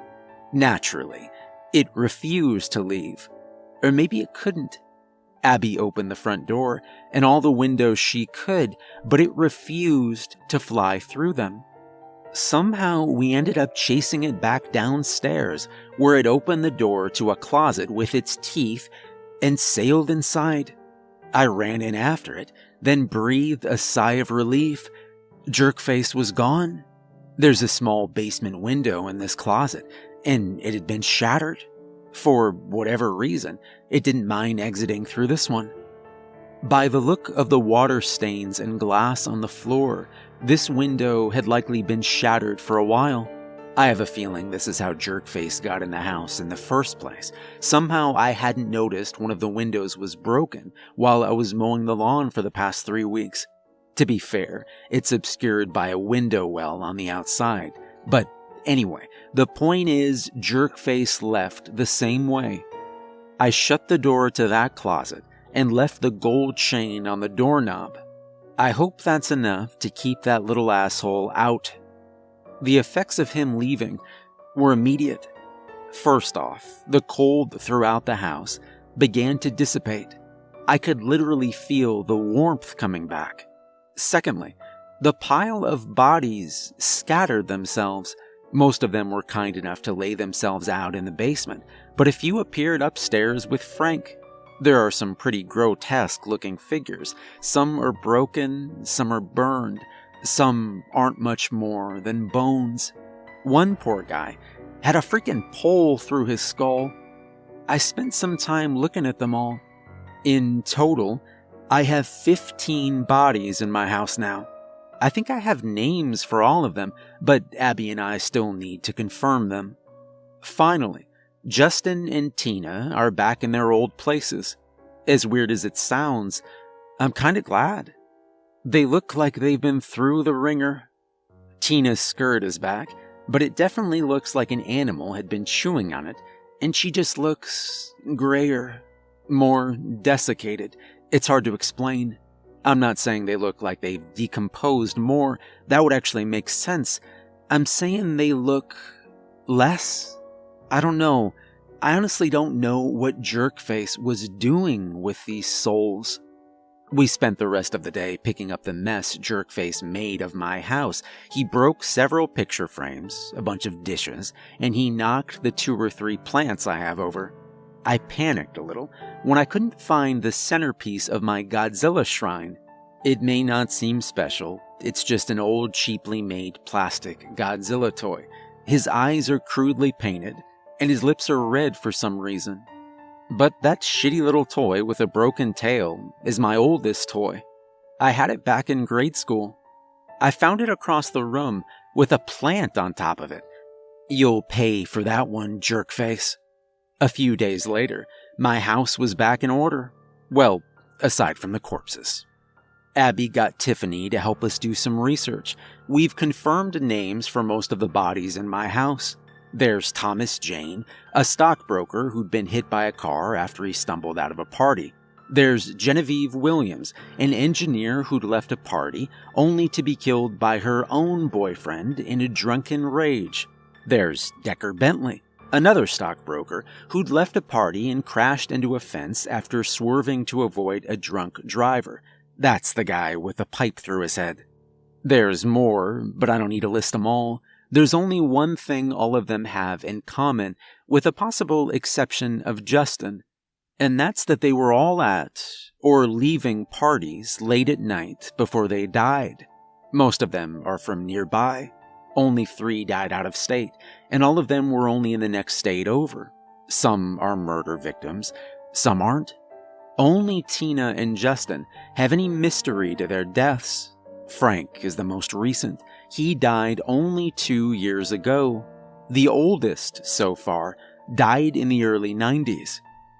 Other than this, nothing new has happened since we chased out the jerk. I've gotten my window replaced, and then I hung the gold chain to the side of it. Tiffany has come over to try her ghost tools some more. She says she's got some interesting readings. But we've talked, and we've all agreed that somehow Jerkface was at the center of this. Tiffany came up with a working theory. First off, we know that Jerkface is afraid of gold, seems to collect the dead, and as far as we know, it's just a severed head. The fact that my house prevented it from entering got Tiffany thinking. She brought over a metal detector and started using it on the walls. She found something in a spot where we're pretty sure there aren't any vents. She then unscrewed a power outlet and fed one of those little cameras on a tube into my wall. We found the bottom of some sort of metal object seemingly nailed to the wooden beams. She determined that it was an iron horseshoe. According to old Irish and Celtic legends, iron repels fairies, so it was customary in some places to hang a horseshoe on the wall to prevent any mischievous entities from entering. Apparently, the previous owners were a superstitious group. Lucky for me. So, Jerkface is some sort of Celtic fairy being, but Tiffany got it nailed down further. According to old legends, anyone who heard the wails of a banshee would be visited by a coach. pulled by a black horse, driven by a rider without a head. This being carried a human spine in one hand and its own severed head in the other. Its face was hideous, with a grin that spread from ear to ear. They collect the souls of the dead and carry them away in their coach. They call this being the Dullahan. Innocents could sometimes encounter this being if they were out on the roads at midnight. If they encountered it, they could drive it away with gold, which would make it disappear. But those foolish enough to watch it for too long were in danger of having their eyes whipped out by the spine they carry, or having a bucket of blood thrown at them. From here on out, I'll be assuming that Jerkface is a Dullahan, or at least the head of a Dullahan. But where's the rest of it? Those bits about the creepy coach and black horse, those sound more like Shaylee. But she still has her head, or at least we think so. Abby now believes the choker Shaylee wore could have been keeping her head on, like that one old story about the woman with a ribbon around her neck. Abby pointed out that every time she saw Shaylee, it was midnight. Is Shaylee also a Dullahan? What are a pair of Irish death fairies doing in Middle America? What is Jerkface doing to these souls? It doesn't seem like he's taking them anywhere. They're all from relatively close by, and why does Shaylee seem to want to help? Well, an old friend just came to visit. I was distracted from my writings by a frightened squeak from Abby. She was pointing out the window behind me. I turned my head, and there was Jerkface, a few feet away, perched on the ledge outside my window. His grin was wider than ever. I sat there aghast as that horrible eye flitted between us. And then, long, spidery fingers, literally made out of only bone and gristle, lifted the top of the skull up. A figure that apparently had been squatting down on my freaking azaleas rose to its feet. It had to be 6.5 feet tall, and that's without a freaking head. It wore dark, ratty leather that failed to cover the fact that the body beneath was mostly rotted meat and bone, yet somehow it cut a hulking and imposing figure. It raised up the head we called Jerkface so it could continue to ominously stare at us. "Hey guys, I think I found..." "Oh my god," Tiffany said as she entered the room.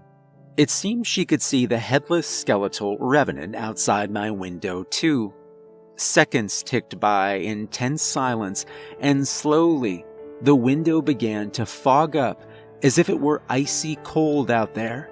Soon, we could only barely make out that horrible grin. Our hearts leapt to our throats when we saw the thing move. Then something touched the glass. It was the creature's finger. Slowly, it began dragging its finger along the surface of the window. It created a scratching sound, like stone, as it moved. I think it really is all bone. Finally, I realized it was writing something in the fog. It wrote backwards, in English, so we could read it from our side. "Words won't keep me out forever. The souls are mine. Give them to me, and you won't see them or me ever again. Otherwise, face my wrath." There was a pause before the scratching finished with, "All of you." It concluded this by underlining that last line several times. The thing is kinda dramatic, but I guess you can be when you're a 6-foot headless zombie monster. I'm 90% sure that if I give it the bodies, how the hell would I even do that? It would just try to kill me anyway. I don't think I should trust it, but All I really want is for my house to be a damned house where I can settle in, build a happy relationship with my girlfriend, and just live my life. If it's the truth, this could all be over. But I don't think I can do it. Tina saved us, but I think Abby, Tiffany, and I are going to talk this over. Why did I just ignore this? I could have just waited another month for a different house to come up. Shit. I just let shit happen, even when I know it's going to hurt me. I should really make an appointment with my therapist.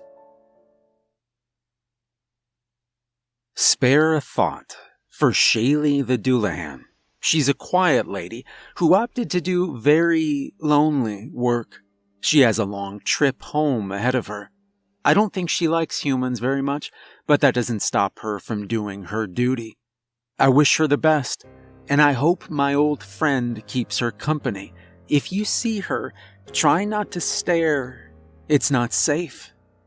Things came to a bloody crescendo 3 days ago, but now things are winding down. I'm still coming to terms with all of it. Abby has decided to move in with me when her lease is up. She started slowly moving her stuff over. Whiskers likes it here. He sniffs at the place where the bodies were. I wonder if he can sense something. But I'm way too far ahead of myself. I should tell you all what happened. After Jerkface arrived with his threat, Abby, Tiffany, and I discussed what we should do at length. We all considered, but in the end rejected that thing's proposal. Whatever it was doing to these bodies, it was definitely having a negative effect on them.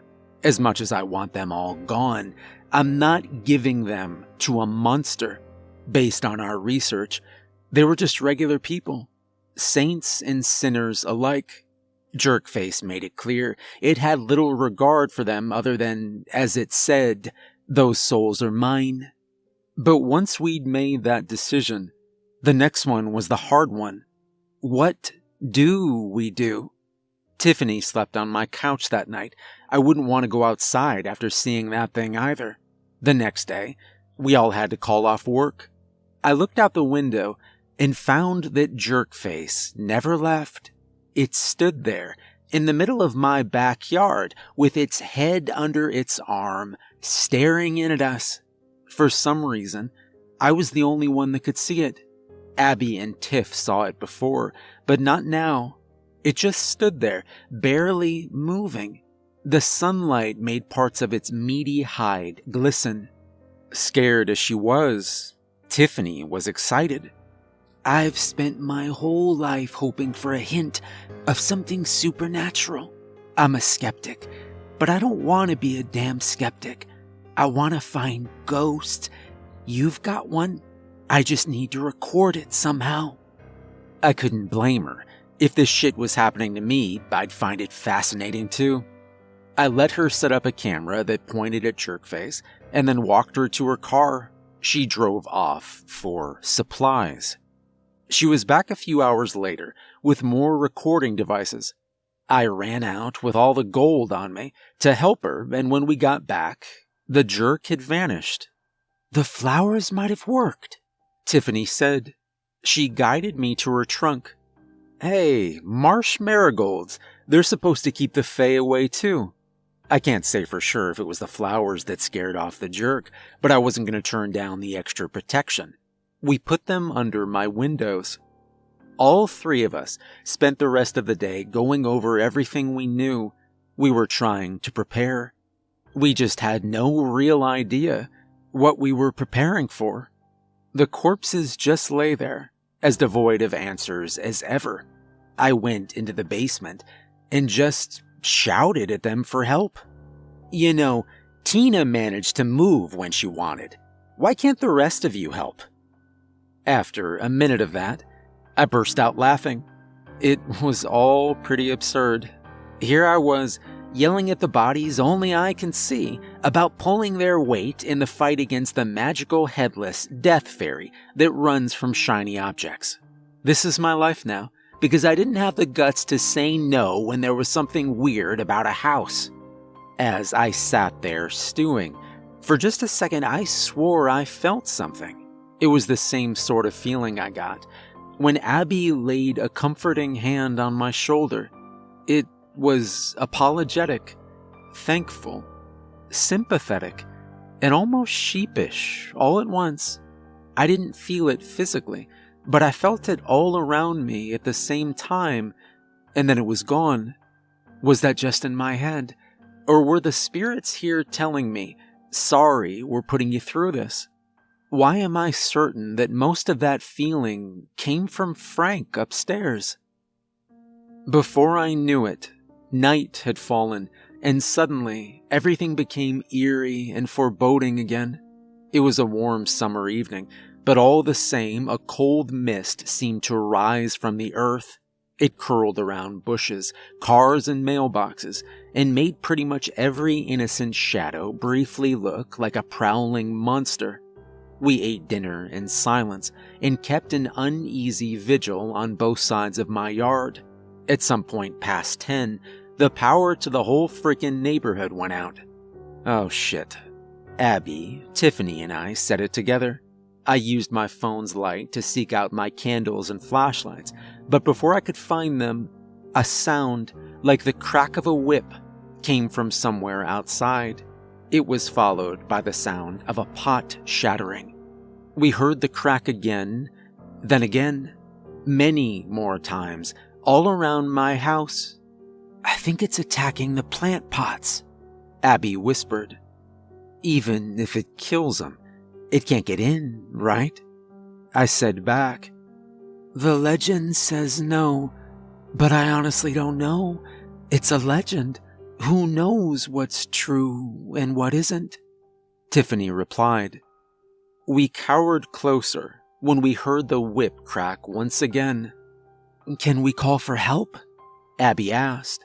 We all scrambled for our phones, but like every horror movie ever, even with 5G and a solid plan giving me unlimited access data, all of our phones were mysteriously non-functional. There was nothing any of us could do to contact the outside. You gotta be kidding me. That thing's like 100 years old. How the hell does it know how to interfere with cell phones? Maybe it doesn't. Maybe it just affects things like this, Tiffany suggested. For hours, whatever was outside kept cracking its whip, keeping us nice and terrified. It stopped breaking pots after the first 10 minutes. After that, it seemed to just be smacking at the walls. I think it's trying to knock the horseshoes down, Tiffany stated. What can we do? I asked. I don't know. I found myself staring at Frank and Tina. I remembered how I felt in the basement. I also remembered how quickly Jerkface ran when I brandished gold at him. No more letting this shit happen, I thought. Abby, give me the gold. Please don't go out there. I have to. I could have avoided all of this if I just said no when I saw the body. But then they wouldn't be getting your help. Quiet you. I'm having a personal epiphany. I'm not letting this jerk tear my house apart. It's afraid of gold, right? If it starts swinging its whip at me, I'll come back inside. Jack. I didn't let her finish. I became every male cliche ever as I grabbed up the gold jewelry and charged outside to face my oppressor. Listen, jerk, this is my house. You aren't welcome here, and I'm not letting you abuse the ghost either. I stepped off the back patio with my gold-clad hand held as high as my pride. Jack, Abby whispered from behind me. Shaylee said it couldn't hurt you while it was incomplete. That means it can now. Get back inside. Oh shit, that's a good point. Were the thoughts my brain was putting together, but before they even finished, I was face down in the dirt with the back of my head throbbing in pain. Something had hit me hard enough that I saw stars. I managed to roll over and caught a brief glimpse of the silhouette on my roof. A massive, headless humanoid squatting down like an animal with a bony whip in its hand. Its head was tucked under its other arm. The gleam from some eldritch light shimmered off its one eye, making it glimmer in the darkness. It raised its arm, preparing to crack its whip across my head again, but Abby came out of nowhere and threw something at it. Whatever it was caused the fiend to scramble away, tripping over itself as it went. Abby squatted down to help me up. I shook off my daze as best I could and scrambled to my feet. Before we could make it back to safety, the ghoul dropped in front of us, cutting us off. "Get to the front!" we heard Tiffany yell from behind the thing. We bolted as quick as we could. I felt the wind of the whip, and I heard its thunderous crack from inches away from my head as I rounded the first corner. I've never run like that in my life. Abby rounded the next corner first. I came tearing around it seconds later, only to find the fiend leaping off the roof, landing on my girlfriend. I didn't think. I kept my momentum going and screamed at the top of my lungs as I barreled right into it. It felt like running headlong into a brick wall, but to my credit, we both rolled away from Abby. I don't know if anyone else has thrown themselves at a decaying body. It's not something I would recommend. The outside was squishy, disgusting, and stank of moldy cheese, but the base beneath that may as well have been a pylon. The only reason it moved away was the gold on my hand. It scrambled away from me, trying to regain its composure, while Abby and I half crawled, half ran towards the front door. We were so close. Tiffany threw open the door to let us in, but that thing, it moved with unnatural speed. It appeared on the porch and kicked the door closed. I heard it smack poor Tiffany in the nose. Abby and I plowed into the outside next. Then, a bony hand grabbed my shirt and effortlessly lifted me off my feet. I didn't have time to struggle. It hurled me onto the lawn. The wind got knocked from my lungs. A few seconds later, Abby was thrown on top of me, emptying my lungs again. I think she elbowed me in the head a second later as she tried to get back up. I was pretty out of it by then, so out of it that all I really noticed was that Abby's hip was vibrating. Is that her phone? It must be midnight, I thought. Then I got distracted again. I heard a friggin' horse. I finally shook myself out of my stupor and gazed back towards the road. A familiar coach sat at the end of my driveway. I watched a pale, almost luminous figure leap off of the driver's seat. I looked back at our attacker. He'd stopped his assault. He held his head so he could stare at the coach. Even in the dark, I saw its horrible grin begin to fade. The pale figure strolled up the driveway and stopped to bend over and lift me up and place me back on my feet. Abby gripped my arm. I glanced towards her and saw she was smiling. Before I could stop her, she said, "Shaylee, you're here. Help us. We'll pay." Shaylee grinned and nodded, never taking her eyes off of the undead jerk. Silently, she pointed towards my house. She didn't need to say anything. I knew what she meant. Abby and I bolted inside and spent the next 10 minutes gasping for breath as we watched events unfold outside. Before anyone says it to me, I'm going to go ahead and admit that going outside was a really stupid thing to do, and I'm very, very sorry, I gasped as we glued ourselves to the window. Abby's only response was a light smack to the back of my head. Shaylee and Jerkface stared each other down like a pair of cowboys about to duel. Despite standing a foot taller than her, without a head, Jerkface actually appeared worried. I was musing on this when suddenly both of them moved. Jerkface raised his arm to crack his whip at Shaylee, who responded by ripping off her cloak and hurling it at him before darting away. The garment threw off his aim and distracted him.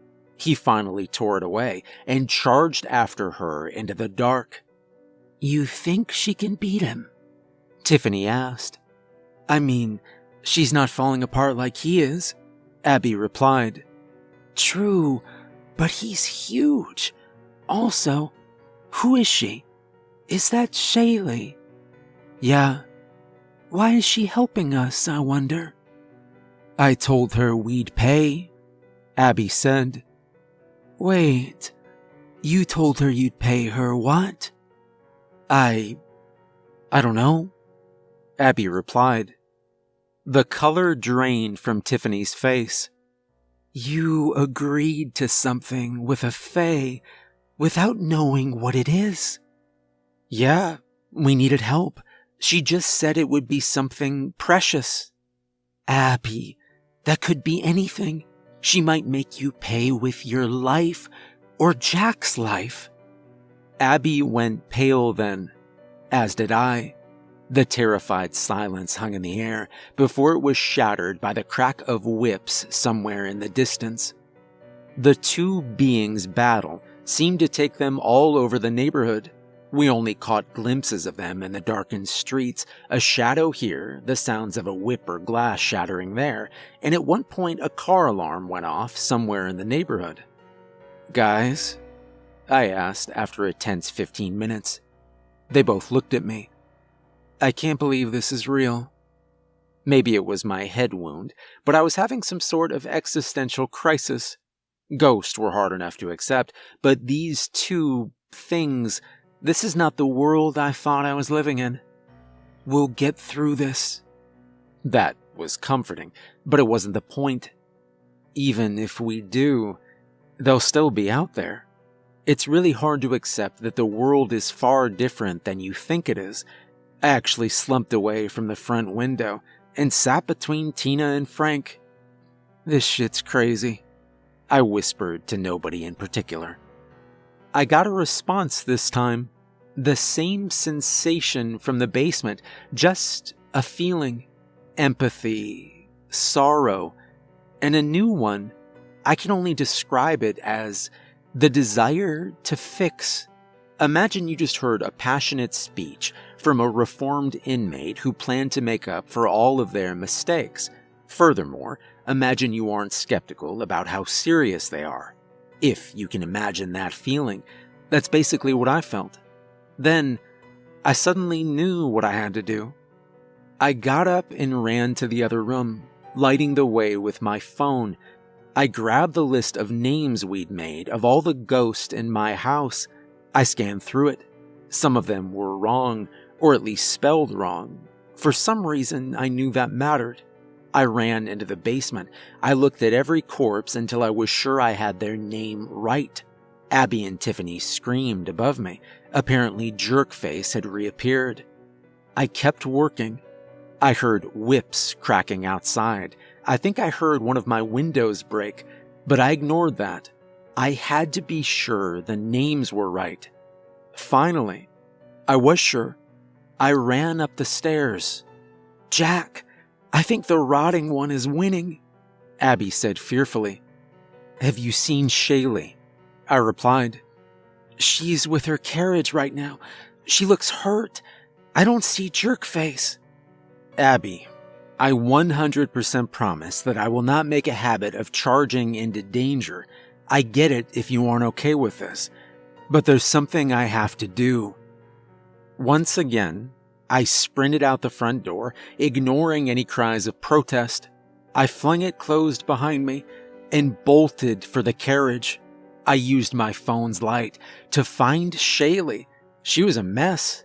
Her hair was wild. She had lots of bruises and 2 deep gashes, one on her arm and the other across her cheek. She was startled by me when I approached, and she almost attacked me. She had a whip made of a human spine, just like Jerkface's. I knelt down next to her and shoved the paper into her free hand. "It's their names," I said. A small, almost mischievous smile appeared on her face. Next thing I knew, Shaylee was on her feet. She leapt inhumanly high, landing on top of her carriage. I watched in horrified fascination as she casually pulled her own head right off her neck, her choker marked where it left. She held her own cranium high above her shoulders, and some kind of transformation occurred. Shaylee looked human before, but now her pale flesh almost literally glowed. Her eyes turned black, and her face became a grin almost as wide and horrific as jerk faces.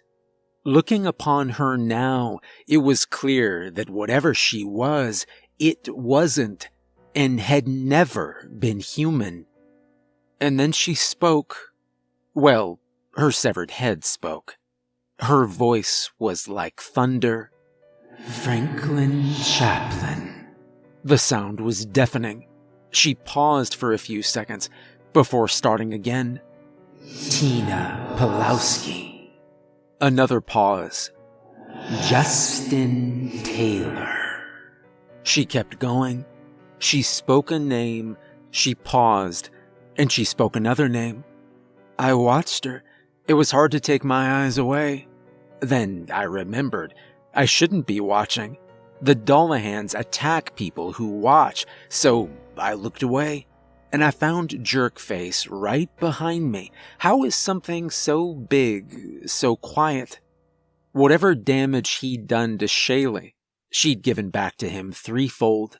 The bones in his chest were cracked, he seemed to be missing a leg, and the ratty leather he wore was even more shredded.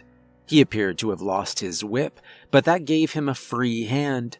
He used it to reach out and grab my gold hand with an icy cold grip. I was helpless. He raised his head with his other hand to point it at me and stare hatefully. He straight up bludgeoned me with his own severed head. I went out like a light. I was only dimly aware, but I could still hear Shaylee's voice reading off names. A crushing weight came down on my chest. I opened my eyes, and Jerkface had his knee on me, pinning me down. He raised his arm up. I could see triumph in his eye. He was going to kill me and punish me for ruining whatever he was doing. But then, a bloated pair of arms wrapped around that arm and yanked it back. In shock, Jerkface dropped his head. His body struggled against his assailant, but then another leapt on him. Then another. I squinted. Something didn't seem right about the people jumping on him. They all looked rotted, like zombies. More arrived, and soon I couldn't see anything but a tangled mass of rotting flesh. Someone's arms reached under my own and dragged me away from the tangled mass. Soon, I was looking up at a cloudy night sky. I tried to look over at my savior and found another ghoul staring back. One with a familiar head wound that made it look like half his head was gone. I finally snapped myself out of my gaze and looked up. Frank gave me a nod. Then Tina, who crawled next to him, set her withered hand on my own before they both advanced towards the struggling pile of the dead. All of the bodies that had been lying motionless in my house were now attacking. It didn't matter how withered or broken they were. They crawled, shambled, and dragged themselves towards Jerkface and swarmed over him. I looked up at Shaylee. She'd finished her list. She spoke again. "Your times came long ago, but first, take back what is yours." The ghosts redoubled their efforts, and the headless revenant disappeared beneath their clawing, rotten hands.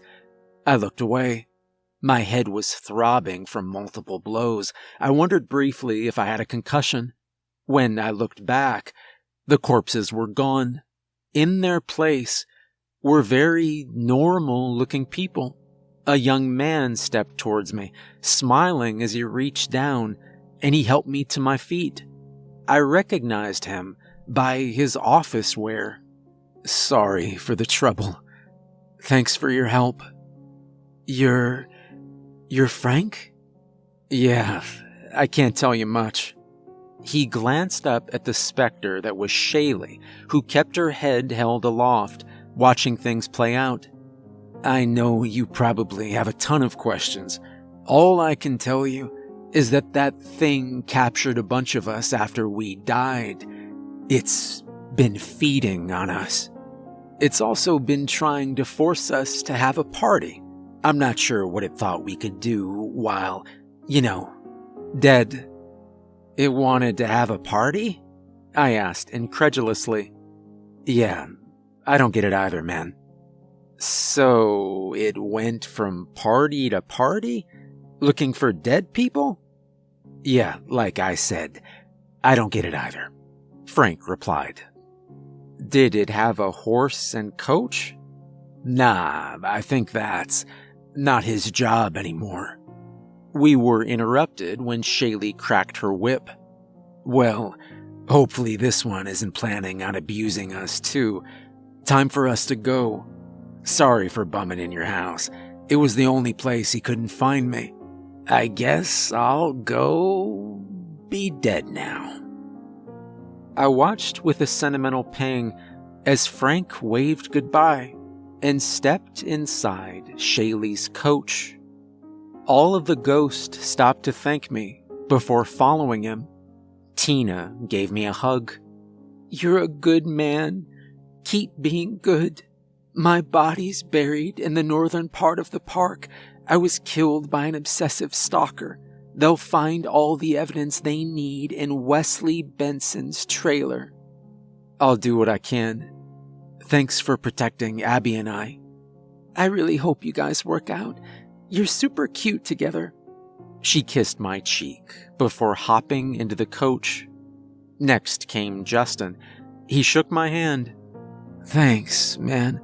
I honestly don't know who killed me. I was attending a get-together with friends. It grew into a party. I wasn't supposed to be there. I was supposed to be on a business trip. I didn't want my wife to know I was a screw-up, but I never meant to leave her alone. They'll find me at the bottom of the lake. I'll see what I can do. I'm sorry you died. One after another, they thanked me and stepped aboard. How they all fit in there is a mystery. I'll just assume it's a magic coach. When they were gone, I looked around for any sign of Jerkface. His body had vanished.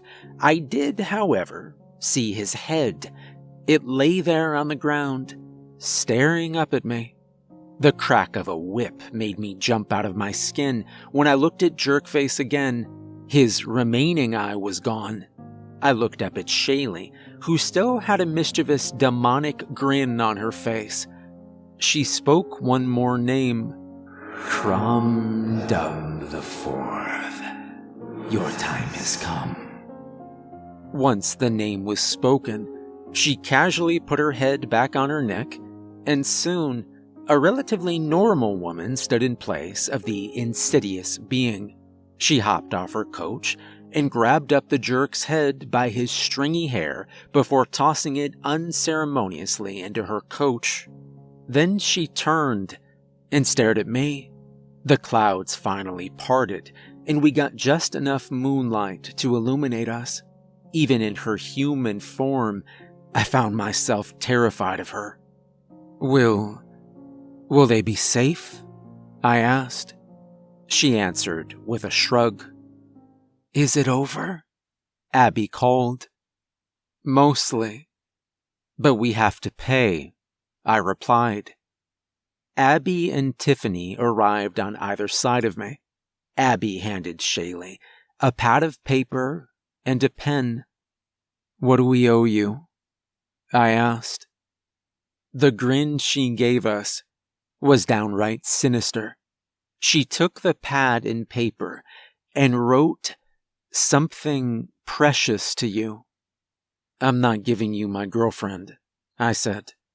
I honestly don't know if I was kidding around or not. She wouldn't take Abby, would she? Just to build on my anxiety, she put on an exaggerated pouty face. At least I hope it was exaggerated. She then scribbled, "Not like that." Getting beat up made me cranky. I'm really glad I didn't let it get the best of me. I had a thought. I ran inside. It took a good 5 minutes to actually talk myself into it. When I came back outside, Tiffany raised an eyebrow at me, but Abby seemed to understand. "Shaylee, this is Godzilla." I held up my cheap old toy. "He's been with me since grade school. When I was little, he saw many battles, and he always came out on top, but sometimes he needed help from my stuffed dog. He's seen me laugh, he's seen me cry, he's seen me when my family fought, he's seen me when my family was at their happiest. I'll never forget him. He's precious to me. But you saved our lives. Is this what you meant?" Shaylee had cocked her head, listening to me introduce my cherished old friend. When I finished, she reached out to take him. I admit, I was slow to hand him over. She held the beat-up, faded old thing in her hands and closed her eyes. After a few seconds, a smile formed on her face. I recognized it. That was the same way I used to smile at him. She opened her eyes then and wrapped Godzilla in her arms in an affectionate hug, just like I used to. She almost appeared to be laughing. She took him and set him on top of her carriage alongside the driver's seat before turning back to us. She handed Abby the notepad back and curtsied before climbing onto her carriage. "Payment accepted then?" Tiffany asked. "I think so." "I'm gonna try and take a picture, at least of the carriage." The second the words left Tiffany's mouth, a sudden splash of something warm and gooey hit her square in the upper body, splattering droplets all over us. Shaylee, bucket in hand, wagged her finger at us. Then she sat down, grabbed up her reins, and rode away. As soon as she was out of sight, power to the neighborhood returned. That's when we realized the bucket of fluid Shaylee had thrown at us had been frickin' blood. Tiffany wasn't thrilled. As far as spooky things go, that was it. It was over. Tiffany used my shower while Abby and I just sat together. According to her, she and Tiffany hadn't seen any dead people. They'd seen little lights that Tiffany called orbs come spilling down the hallway and straight through the front door. All I could do was marvel at how much space my living room seems to have now that there aren't 3 adult corpses sprawled across it. The bloodstains are gone too. Police were all over the place the next day. Shaylee's battle with Jerkface caused all sorts of damage all over the neighborhood. Nobody found blood, lucky for us. I told the cops I thought I heard my plants being broken, but I didn't see who did it. I had to lie about my head wound too. I think they bought it. They'll likely have more questions at some point. There's a lot of speculation. Some people think they saw hooligans running around. Some say there was a horse. Many heard something like the crack of a whip. Oddly enough, nobody reported a thunderous voice calling out the names of dead people. The official police statement has been that it was likely a group of teenage vandals. Thankfully, insurance is taking good care of me and everyone else in the neighborhood. My windows got fixed, and I got a generous bit of cash to replace any damaged goods. Abby asked me how I felt about her moving in when her lease is up. So, whew, yay us! Sadly for Tiffany, none of her recording devices picked up anything useful. The best she got was a sound clip of the whip cracking. Anytime either of the beings was there, the image just glitched. She says she isn't mad though. Seeing it for herself was all she needed. I think we'll have her over for dinner sometime. Like I said at the beginning, spare a thought for Shaylee the Doulahan.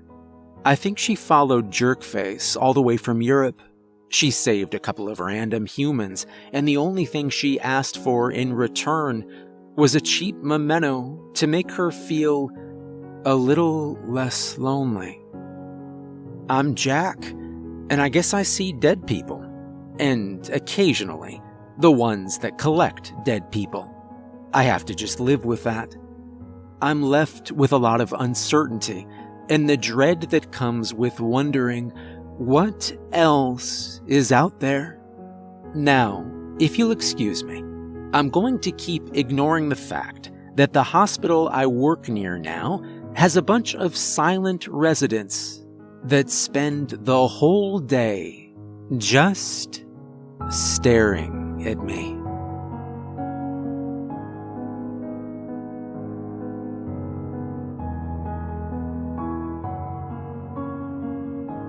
Hey everyone, remember to like and subscribe if you enjoyed the video. And a special thank you to the author for the great story. This one was a lot of fun. There's a link to more of their work in the description. If you'd like to support me further, there's a link to my Patreon in the description. And remember, if you start seeing dead people that no one else can see, one day they might actually become your friends.